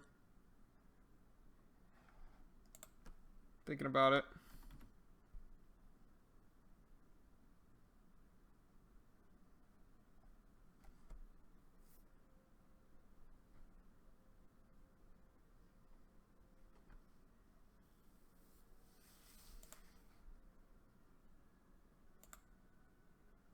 I'm going to go ahead and jump in APPS here. Give it a little bit of time. Set a stop loss at 165 for a $5 loss or $7 loss. I probably should set it at 167, $5 loss. Alright, so I was stopped out at LBIX, $2 loss on that one. Just couldn't follow through, and that's like I said, a lot of times when a stock pushes up like this, and then gives all of it back, it may start to make kind of a run to try to test that high of the day, but it rarely ever breaks this high of the day and keeps running after washing out like this. At least in my experience, it rarely, you know, if it goes like this and washes out, it rarely actually breaks this previous high day again and continues up. At least, like I said, just in my experience.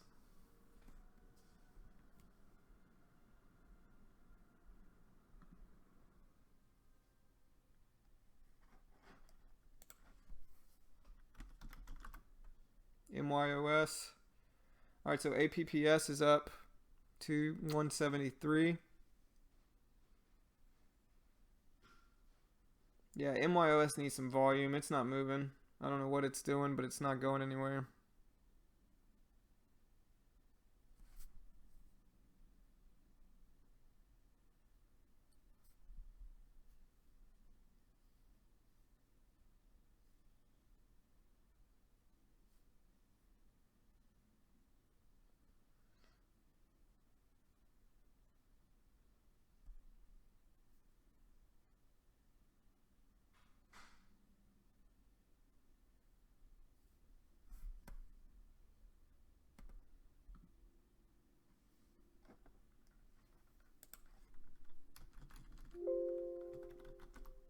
ARWR, sorry guys, ARWR is pushing up. It's at 386.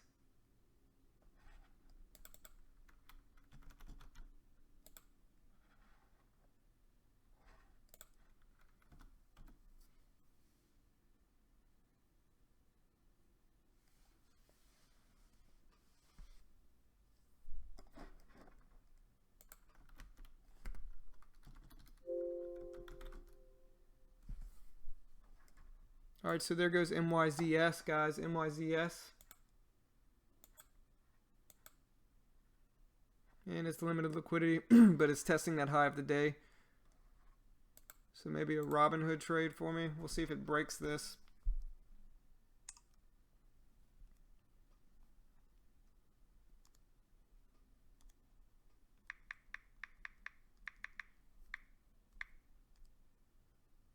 There it goes.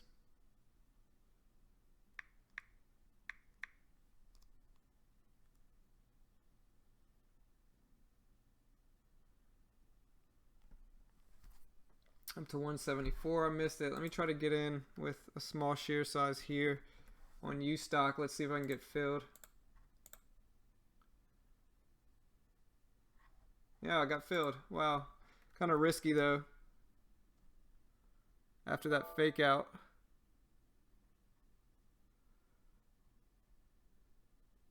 Let's hope I don't get stuck in this thing now. And I was stopped out of APPS, so $5 loss. Man, everything's faking me out today.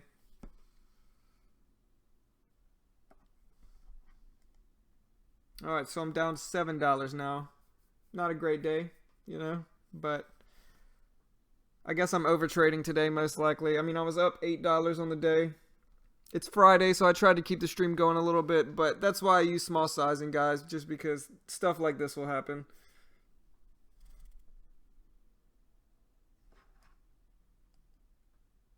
I don't know. Let's see if I got stopped out of. Oh, I didn't get stopped out of APPS.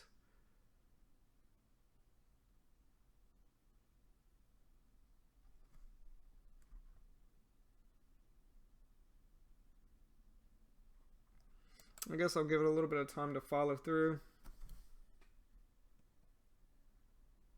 Okay, back up to 173. Let's see if it follows through this time. Yeah, this was a bad idea with this MYS trade. MYSZ. Bad idea, I think, to get in this one.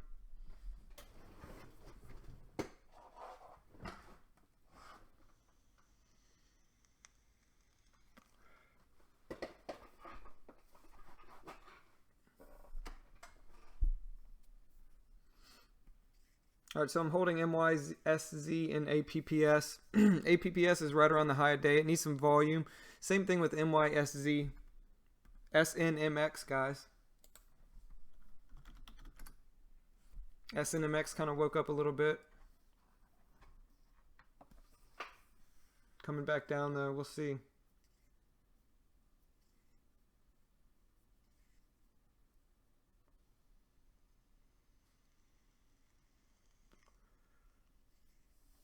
I mean, I'm using small enough sizing with both of these to where I'm not really that worried about it, but yeah, Scott, I'll come back on for Power Hour since it's Friday. IPDN. Yeah, IPDN, guys, up to 470. It's creeping back up here. Let's see if it pulls a LBIX, though, and fakes us out. That's what I'm worried about with IPDN. Just like this one faked us out. I'm worried this one will. Yeah, I'm going to get out of MYZS. I shouldn't be holding this thing regardless. Guess I got to sell here. Here we go. I'm out of this one. I just don't trust it. It's not moving like I want it to. Plus, it's limited liquidity on Ustock. So I just got out with a limit order. Nice job, Andre.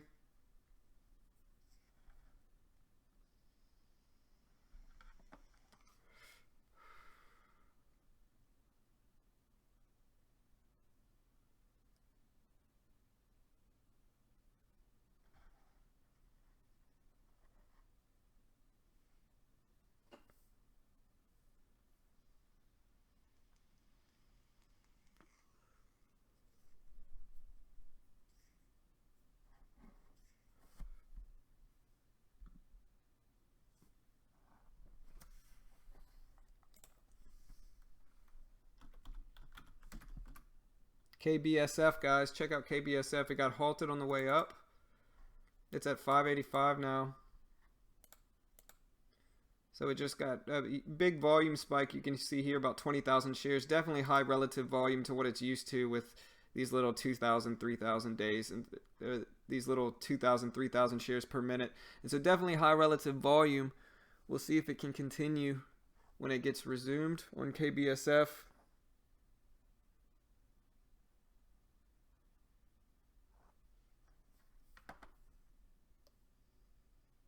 IPDN up to 480.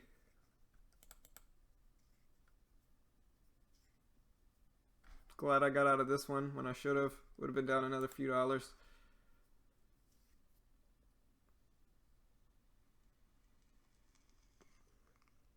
MDGS.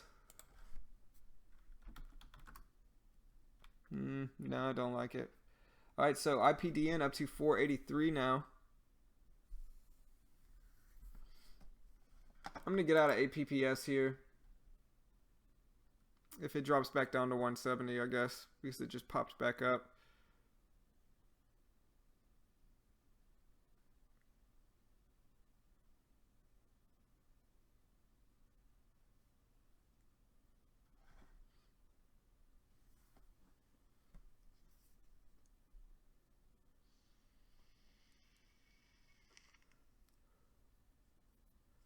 Alright, so IPDN testing that $5 area now. We'll see if it can follow through here.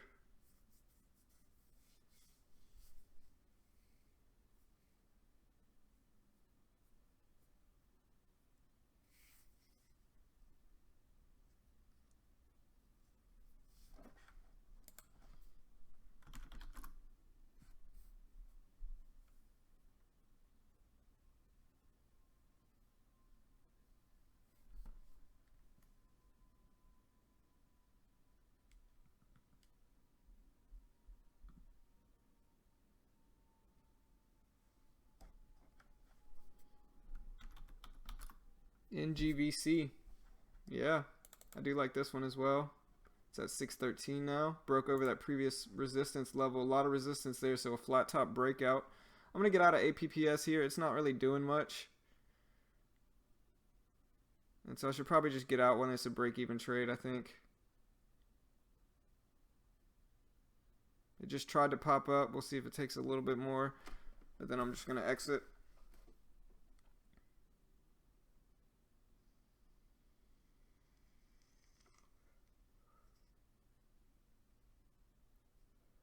EKSO.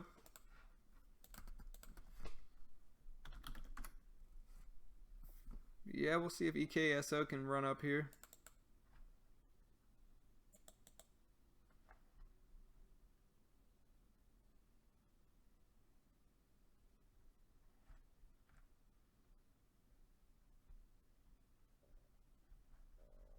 I'm going to get out of APPS here. It's just not doing what I want it to for a break-even trade.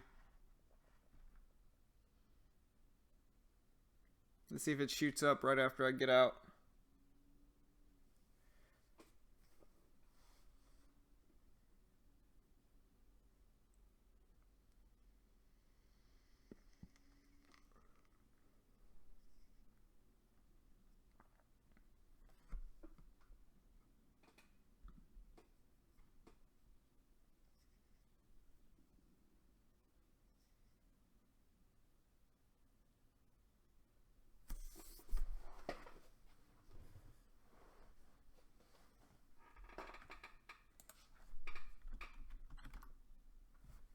KBSF still halted.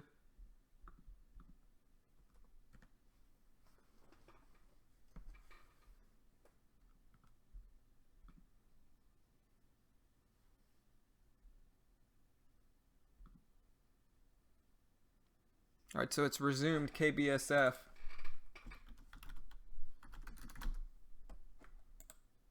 That's 633 now, 629.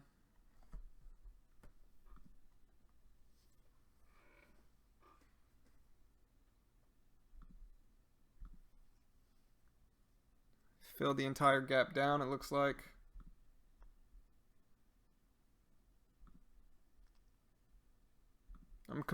Sorry, guys. I'm confirming orders for my Amazon business right now. Today's payday, so I'm trying to get as much money as I can today.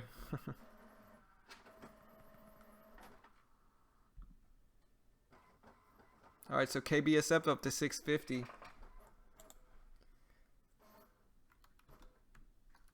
This is one that I buy 10 shares in. And I'm glad I didn't hop in it. I'm watching the EKSO here. Flat top breakout.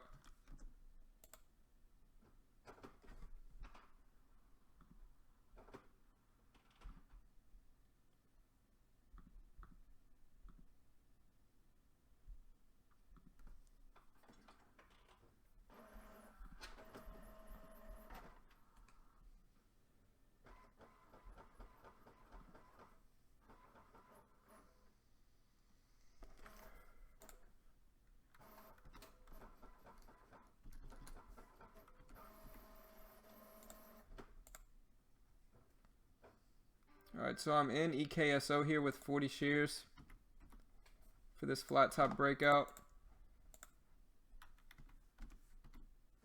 So stop loss at 220 for a $5 loss. Try to give it a little bit of time.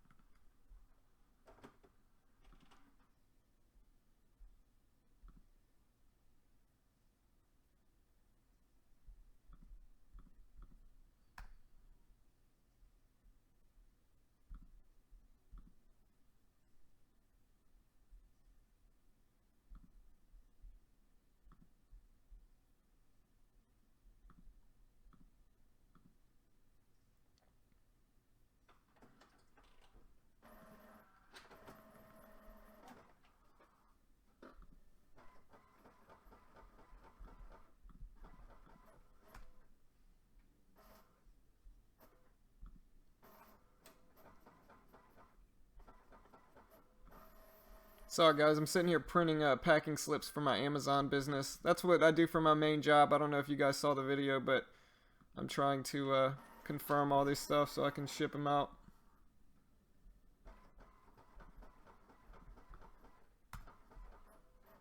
Got about 60 orders this morning.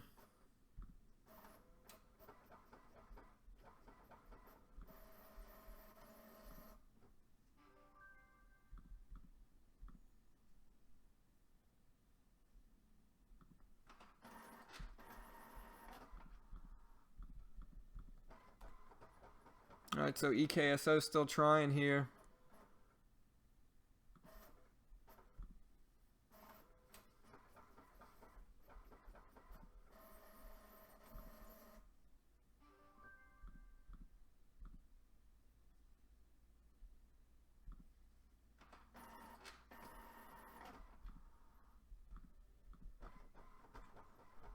EKSO sitting just over 231.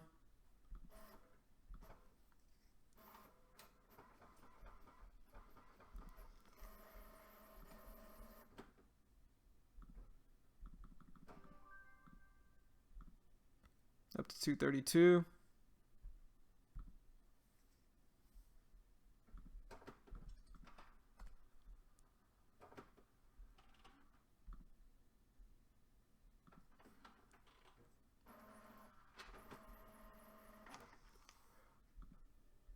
Down to 228. Doesn't look like it's going to do it. Fake out again. A lot of fake outs this morning. We'll see if it takes the time to go, but a little skeptical of it.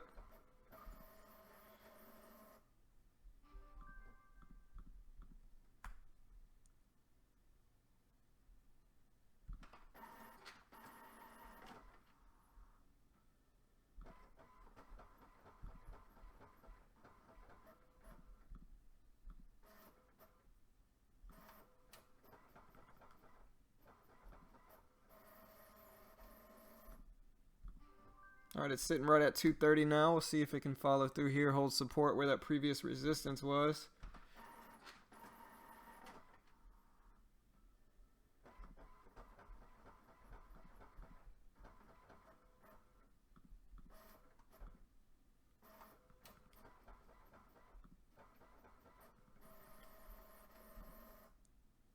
Down to 229.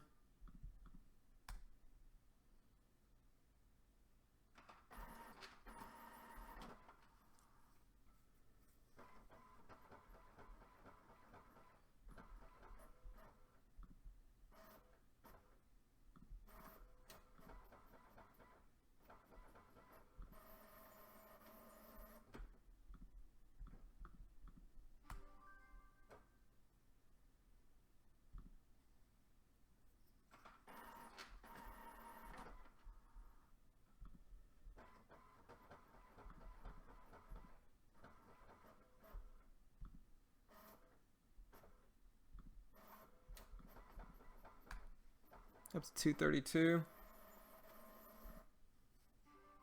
See if it actually follows through here. It's been running into resistance, trying to break over it.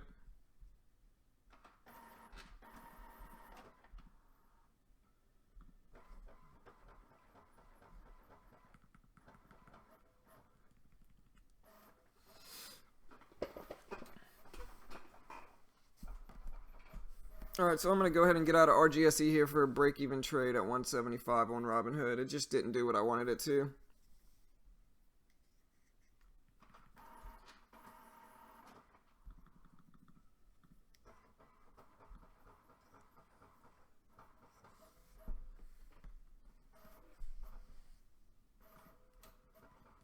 Oh, y'all are asking me about my Amazon business?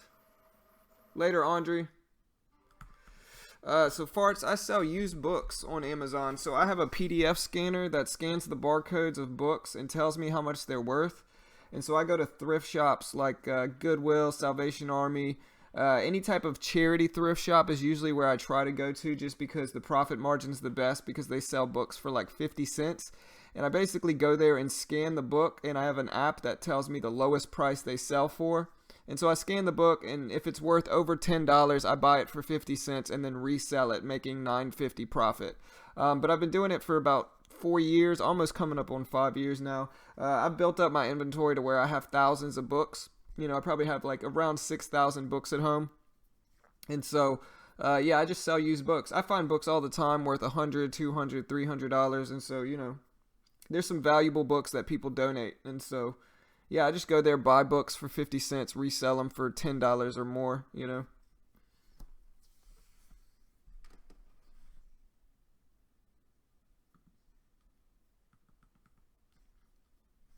Yeah, another thing I do is EKSO is pushing up nicely.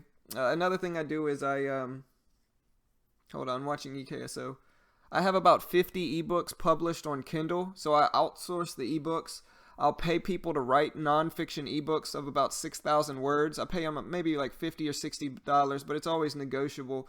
And I'll pay them to write me a nonfiction ebook. I'll research trending topics in nonfiction, pay somebody to write the book for me and relinquish the rights over to me, and then publish it on Kindle. And so I have about 50 books published on Kindle, and I make royalties each month from ebook sales. And I've written a few books. I've written about 3 of them because there's stuff I know about, but everything else, the other 47 is books other people have written for me and then given me the rights to them. I pay them to write it, and then they relinquish the rights, and I publish it under my name and sell it. And so I make royalties each month from that, as well as my Amazon business. And I'm also a real estate agent as well. And so, yeah, I got a lot of freedom. I don't really have any set hours, but it's tough, man. Like, it's all work, It's not just laying around. I got to work all day most of the time. It's a pain to pack up stuff. So, I mean, it takes work, but it's a good business. They're all pretty good businesses. Easy kind of businesses that I can do from home. So,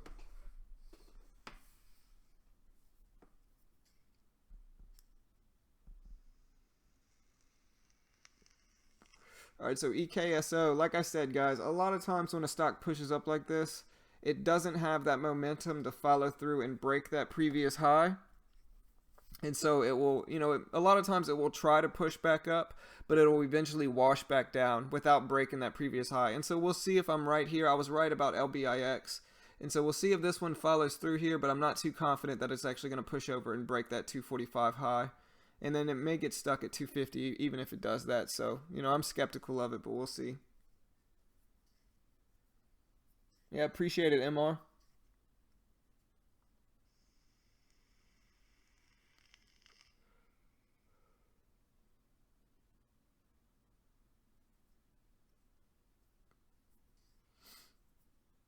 All right, so EKSO up to 240 again. We'll see if it follows through here, tries to get up to that 245 high. Like I said, I'm not very confident in it. I'm pretty skeptical that it's not going to. Just because a stock rarely pushes up in a big way like that and then follows through at the end of the day, breaking the previous high. I mean, if it does that, great, but I'm just not that confident that it will, So I can just go ahead and set my stop loss at 228, trail that stop. So if I do take a loss on this trade, it will be a very small loss. Yeah, 220. So minimizing my loss here, setting a stop. So we'll see.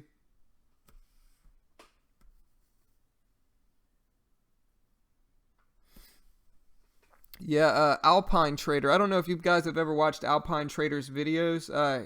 Before I even started trading, I would watch his videos. He was kind of like me. He would publish live trade videos. He didn't stream, but he had some really cool videos.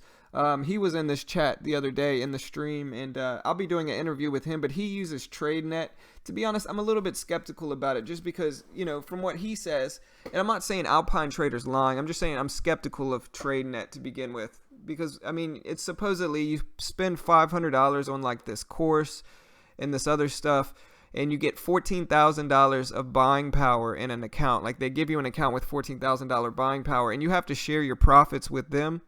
But it doesn't seem right to me. Something's off with it. I don't know what, but it just seems a little weird to me that all I have to do is put up $500 and then I get $13,000 in buying power. I hope it's true, and I'm going to research it and ask Alpine Trader about it a little bit more. But, yeah, I'm just a little bit skeptical of that. That just doesn't seem realistic, $500, it's non-refundable, so you don't ever get your $500 back for $14,000 in buying power, and then you have to split profits. I guess I could understand how it works because you can only take a $700 max loss, I think he said. And so something's a little weird about it. You know, but if it's true, you know, I may give it a shot. Alpine Trader said he likes it, and so I'm going to be doing an interview with him on my channel sometime soon. I have to talk with him about it. We've been talking about interviewing Alpine, and so I'll probably be doing an interview with him. But yeah, like I said, I'm just a little skeptical of it. It doesn't sound realistic to put up $500, get 14,000 in buying power. You know, that just seems a little off. But who knows, man? It could be true. There's only a $700 max loss, and so I mean, I guess they're protected if they did do that. So we'll see. I'll research it a little bit more and let you guys know.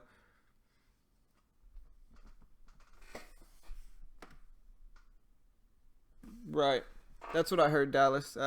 You can only there's a $700 max loss. So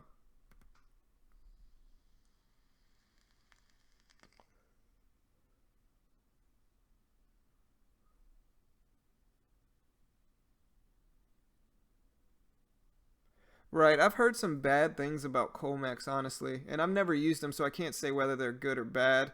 I've just heard some horror stories about it. You know, I've watched Mir's videos. Mir's videos look, you know, decent, but who knows, man? You know.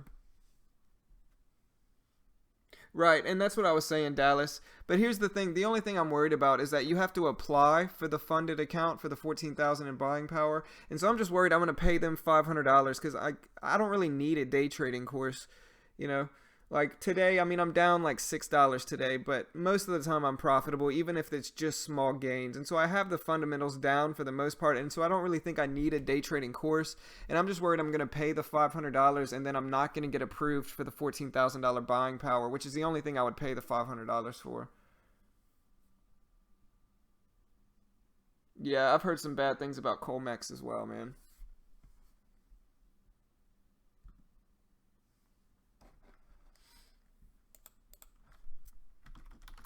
ABDC up to over $8.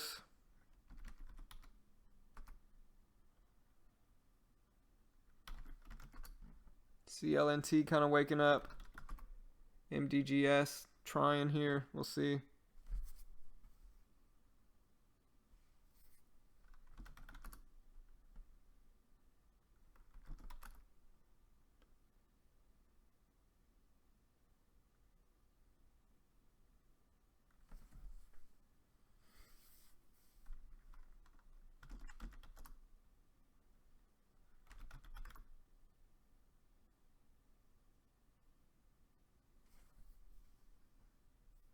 Kind of watching CDTI here. CDTI's at 212. Kind of looks like it's trying to come back up.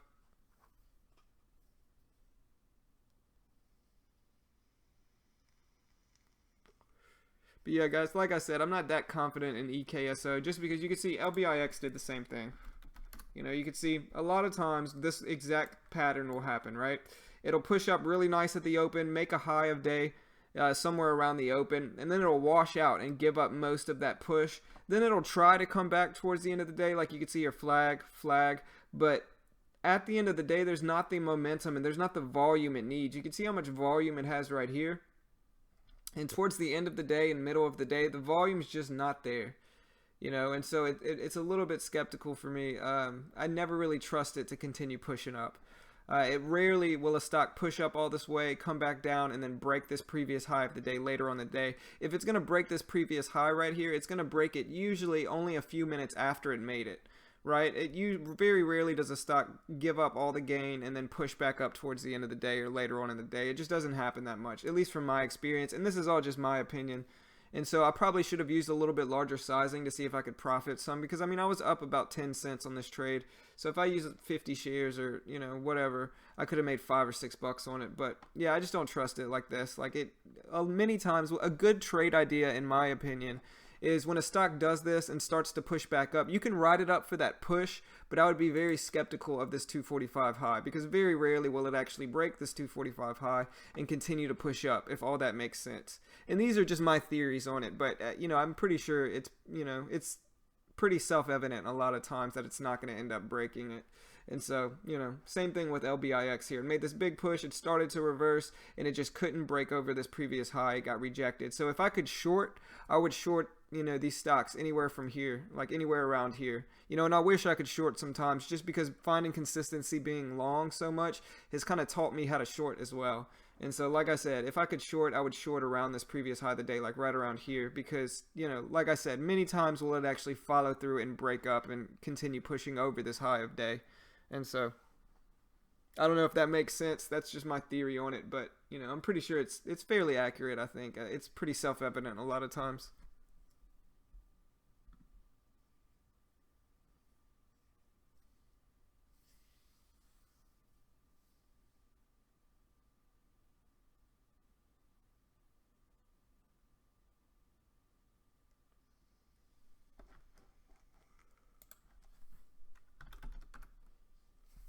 And yeah, I hope I'm wrong with EKSO and it continues to push up and I can make some money with it. But like I said, I'm just not very confident. I'm pretty skeptical of it. Yeah, SPWH is still sitting at 440. We'll see.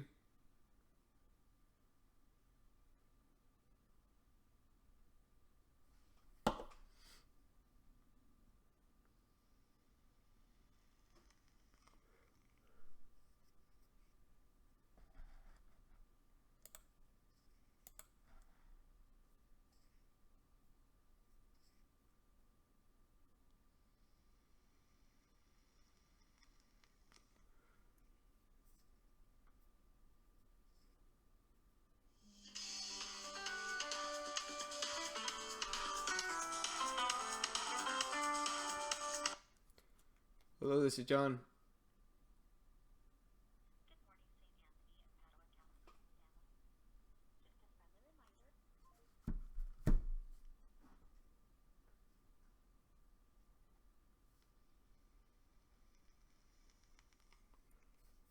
Telemarketers.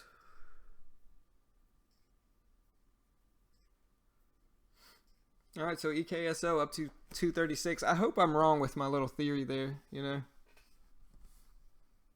But usually, from what I've noticed, just from speculating in the market, it rarely follows through.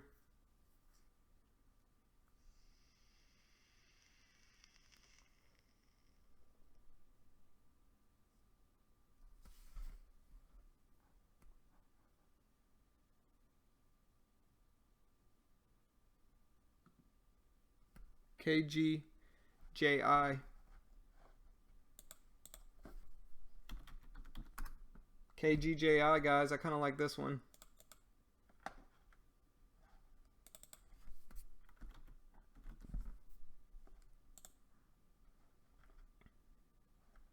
Yeah, I'm going to go ahead and get out of this. I'll give it a little bit of time. I guess I'll follow through with my stop, but it's not doing what I want, really.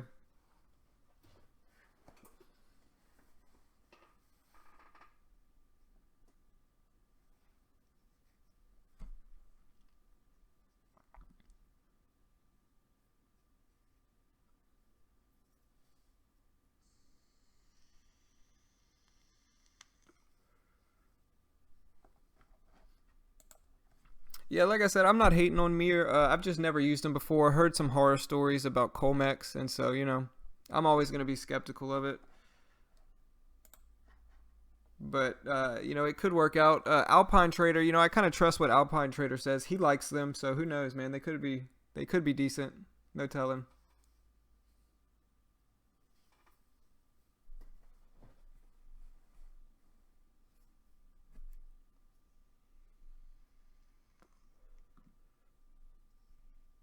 SREV. Yeah, SREV over 3. But yeah, I know there's that guy that accused me of pumping up stocks, and this is he asked me to trade all day. He said trade for the entire market day. And it's like, this is why I don't, because the volume dies down. There's nothing to really get into. Yeah, he accused me of pumping up stocks. I told him, look, man, I've got like 1,000 subscribers and maybe 50 people, maybe 60 people max that go to my stream. If you really think I can pump up stocks with only that amount of people, then, you don't understand the market. And his response was that I was working with all these other streamers pumping up stocks. But that doesn't make any sense either, because it's like, if I only have this small following, you know what I mean? Why would they even work with me? It's not like my 50 people are going to add any extra benefit if I'm quote unquote pumping up stocks. And so, I just feel kind of bad for him. Like, he doesn't understand the market. And, I think he won't be heard if he accuses the larger channels. And so he's just kind of taking his frustration out on me and, kind of attacking me. But it's just a lack of intelligence, in my opinion, if he thinks that I'm seriously pumping up stocks with my following.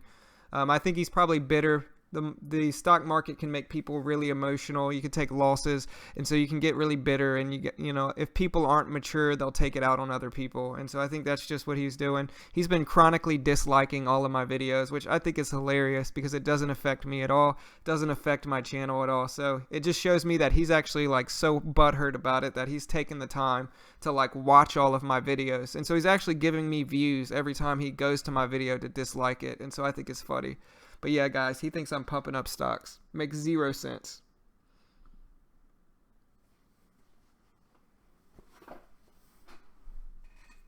Yeah, it's funny, man. It's like, oh yeah, I'm pumping up stocks, man. With my 60 people in my stream, I'm pumping up stocks. It takes millions and millions and millions of shares to pump up a stock. And so he just doesn't understand the stock market, is probably bitter about it, and so he's just taking it out on me. I feel bad for him though. Just because he's obviously got hurt by the market somehow, and so he's just angry about it.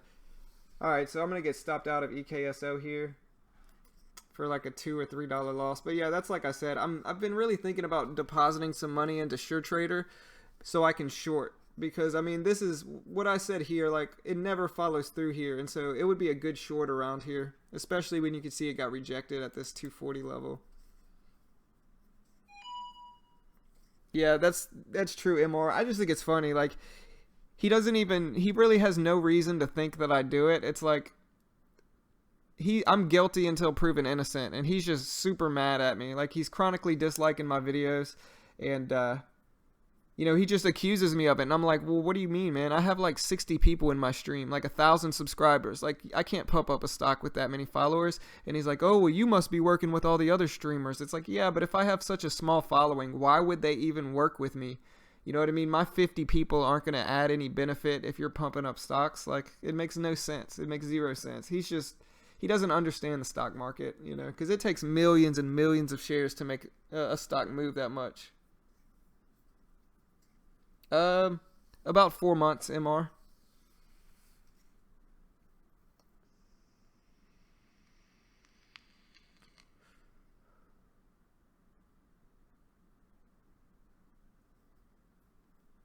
IPDN. Yeah, I mean, this is why he basically told me, he's like, trade the entire market day and then I'll be quiet. And it's like, I'm not trading the entire market day. This is why, it's 11:30, nothing's moving, everything's super slow, no volume. This is why I stopped trading after, usually after like 10:30 market time, is because everything slows down. I'm kind of watching CDTI here though.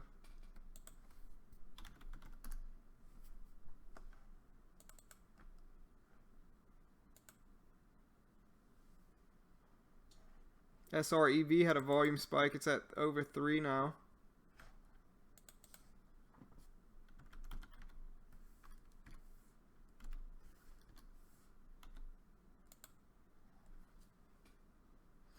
Yeah, I may get in one more trade and just set a little bit looser of a stock and try to hold it until our power hour stream to see how it goes. But let me find one thing that I like the daily on, and then we'll see.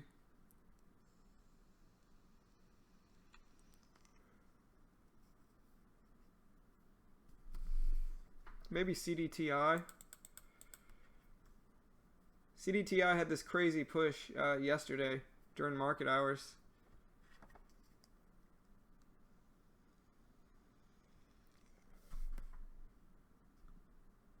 CLDX.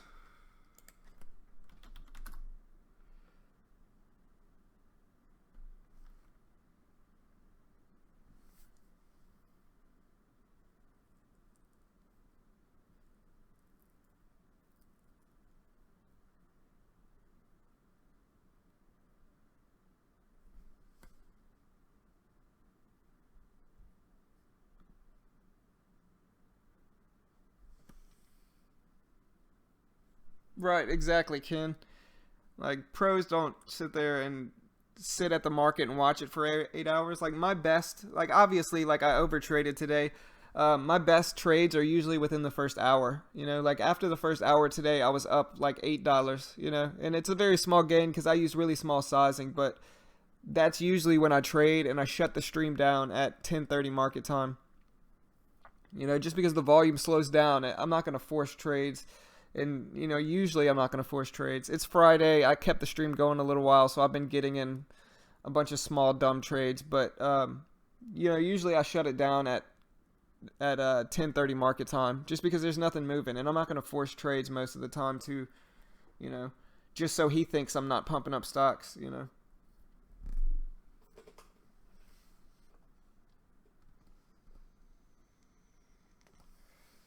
And to draw the red line, you go down here, right next to the minus magnifying glass. You click this. You go up to the money sign with the bar under it, and then you just click it, you know, and then you click it again. See? So yeah, you just go down to the money sign here, or you go down next to the magnifying glass, pick whatever. You can draw lines here. There's a bunch of different tools that you can draw support and resistance with. Alright, so I'm watching CDTI here.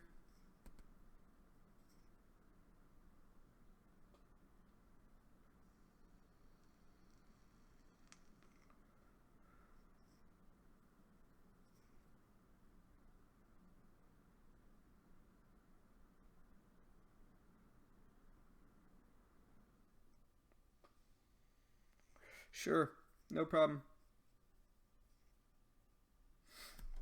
But yeah, guys, it's 11:30 market time. I might jump in one thing just to hold with a very small sizing, being with a loose position, with a loose stop loss, and so we'll see.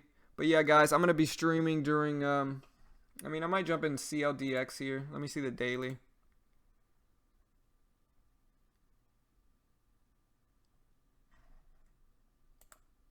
I don't know. It's a little extended in the daily chart.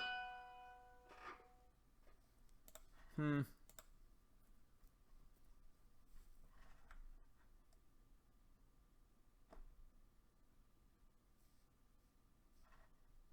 NWBO. Yeah, NWBO is halted. It got halted on the way up. It's at 22 cents.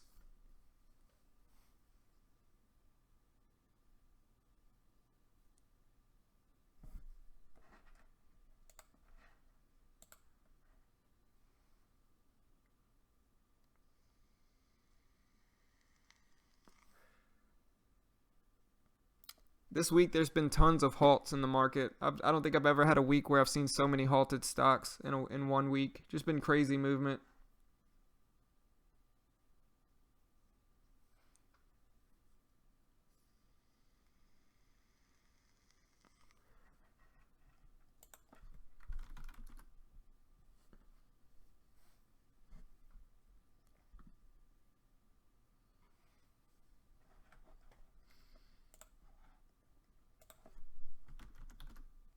AMRS had a little push up to 350 with some volume.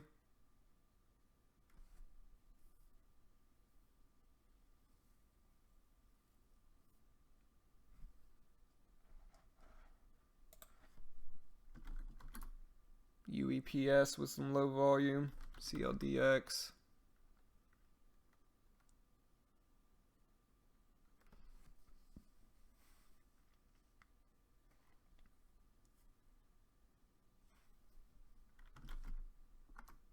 SIFY is kind of waking up a little bit.